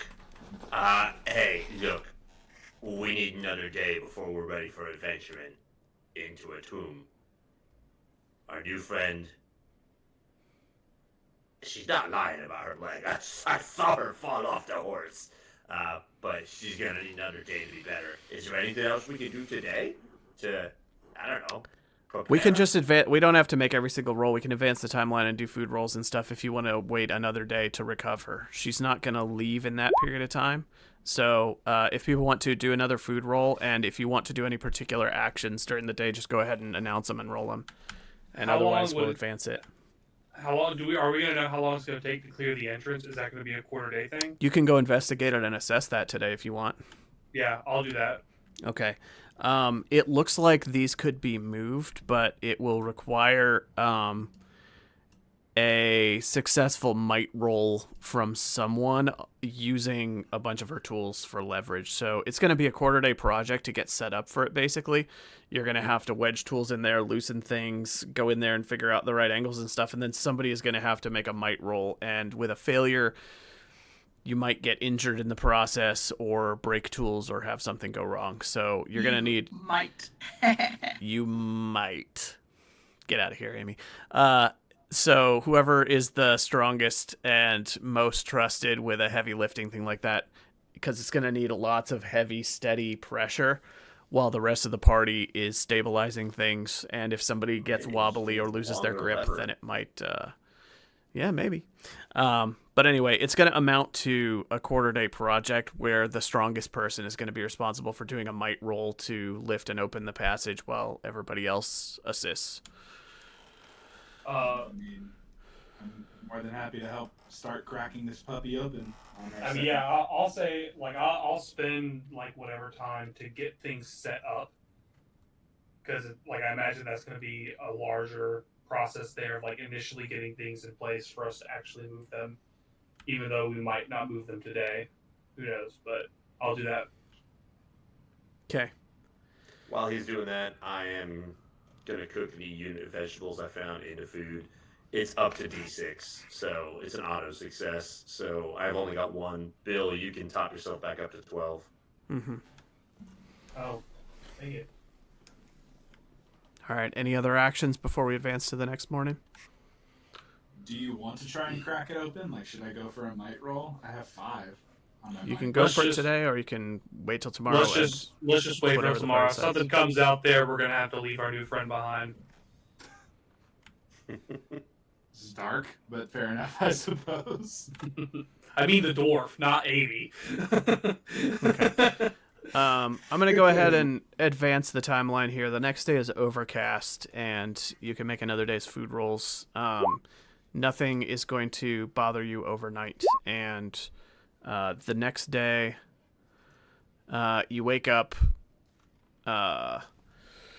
This time, you're more on the dwarf's sleep schedule. She's still going to be making a bunch of racket, but you're like, whatever, this is how it is. And she's going to be stomping around camp and then dragging a bunch of the equipment over to the opening first thing the following morning, just when it's bright enough to be able to see.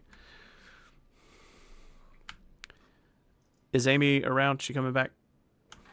Yeah, she ran to the bathroom, but she's got her headphones Okay. on it. Okay. So, hey Doc, before we get in there, I feel like we need to get our contract in place. I will readily acknowledge that you did all the research, you scouted the location. Oh, you had better. Yeah. So I'm willing to propose a 40-60 split on the findings. absolutely ridiculous. You'll be paid an assistance fee, proper wages for the efforts that you have put in. But this find is mine. Don't forget the distributor tax. And I'll point at Zoe. You wouldn't have even known about this tomb if it weren't for me. I found it, I staked it, I tracked it, I researched it. It was my find, it will have my name on it. My name will go down in the history books, and the proceeds will go to me. You will be paid appropriate wages for the assistance that you have given.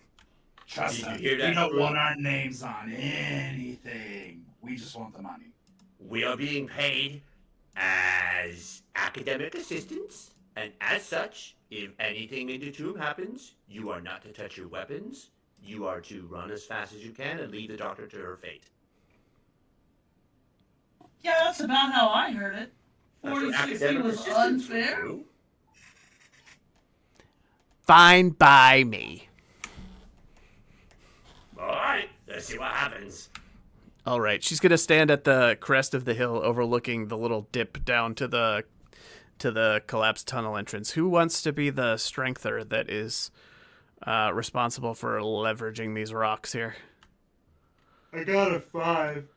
I got a 5. It's a might roll, so strength plus might or whatever. You got 5. Both of you have a 5. Yeah. Somebody can roll it, and up to one other person can assist by standing alongside them in the tunnel and applying additional leverage, helping to stabilize things. So, Are the greenskins gonna make her dreams come true after she threatens us? It sounds like it. all right, who wants to be the main? Do you want me to roll it in case it's something that can be pushed and your melee stuff is unaffected? Yeah, I'll help out. Okay. So that's +1 from Rock. Okay, go ahead and give it a roll. Can I push it? You can push it. Yep. This is pushable. All right. You lose your footing a little bit and start to slip, and your foot gets wedged briefly under one of the heavy rocks, and it bruises your toes and puts a lot of pressure, and you cry out in pain.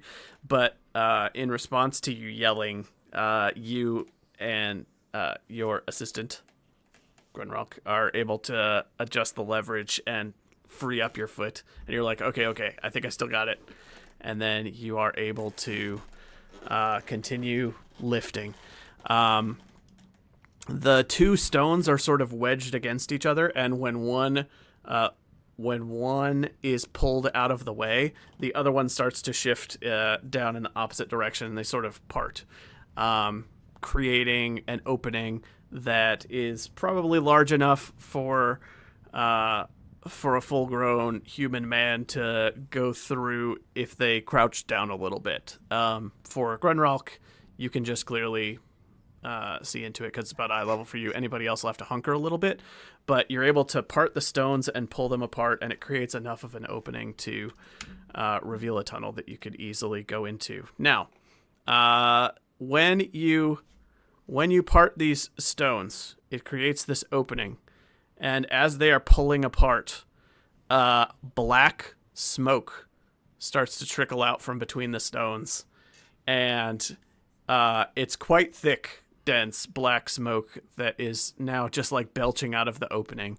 But it seems to be a finite amount, and as the opening gapes a little larger, the smoke starts to thin a little bit, and it's accompanied by a few sparks here and there, and the strong smell of brimstone wafts across your nostrils. Grunralk, Nice. at eye level, you glance down into the tunnel, and it looks like there's black smoke and sparks just like faintly making out the tunnel that seems to open out into a little bit of a chamber in the distance. And as you blink and look into the darkness, you see 2 points of burning, fiery light standing about 7 feet off of the ground. They move a little bit forwards, and you can vaguely make out the burning form of a humanoid figure with smoldering fiery eyes, twisting red horns, black thick hide, and in between what appear to be black armor plates all over its body. As it moves, you see little bits of flame and magma crackling under the surface. It leans down, tilts its head, and with like jack-o'-lantern jagged teeth, it goes, "Ah!" And that's where we will end the session. With an initiative draw. I will say, if you're watching, two things. One, please give us a follow if you haven't, and if you're enjoying this, we play about every 2 weeks, or at least we try to. It ends up averaging a little less than that, but we play on Monday nights. I'm also announcing for the first time here. This is the first time I've said this. I'm working on a Shadowrun campaign that will be shorter than this one, not like an eternal dozens and dozens of sessions long thing, but like about a 10 to 12 session long Shadowrun campaign that I'm putting together.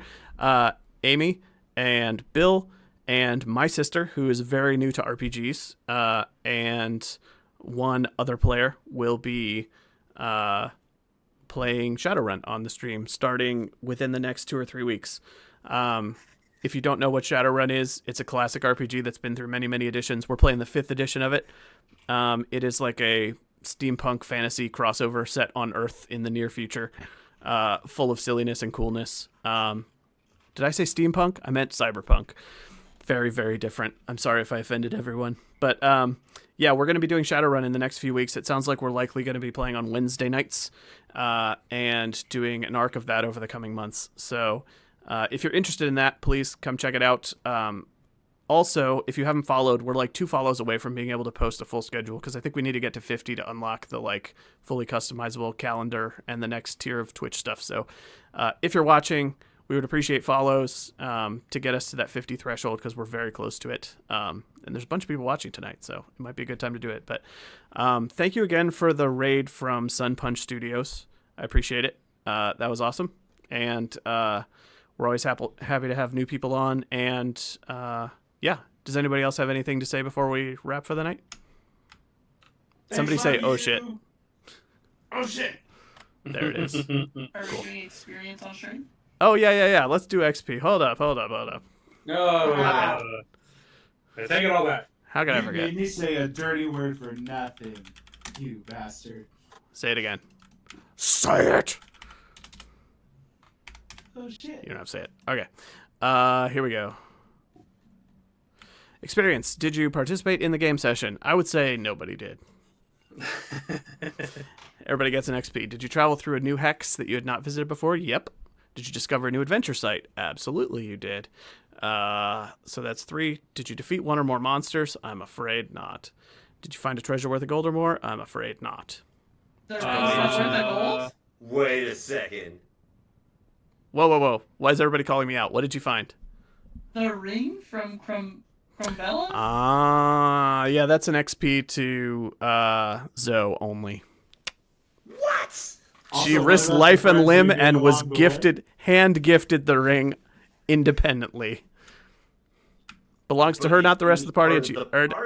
I know. It's just going to Zoe this time. It was very much an individual risk and an individual reward. Also, I kind of called that in chat, so. Yeah, you did. Function on your stronghold, activate your pride, activate your dark secret. Did you risk your life for another player character? No. Although somebody definitely risked their life. And an extraordinary action of some kind. I'm going to wrap that in with the treasure thing. That's just, you just get the one for that. I'm not going to double count it. But that was definitely an extraordinary I got no action. XP right now, though. Uh-huh. Just a broke bitch. So yeah, that'll do it. Looks like everybody gets 3, but Amy gets 4. Welcome to the party, Zoe. And thank you for watching, everybody. We'll be doing this again, I guess tentatively before we log off. Is everybody, as far as they know, free 2 weeks from tonight to play the next session? Or do we need to discuss it off stream? The 24th, Monday? I should be good. Yeah, I'm tentatively sure I'm free. Should be good. Okay. We have a Discord, which is linked on our YouTube and Twitch. So come check us out on the Discord, where we announce the upcoming streams, and you can chat with us if you want to as well. We will probably be playing 2 weeks from tonight on the 24th. And yeah, thanks for watching, everybody. Have a good night. Bye. Oh shit!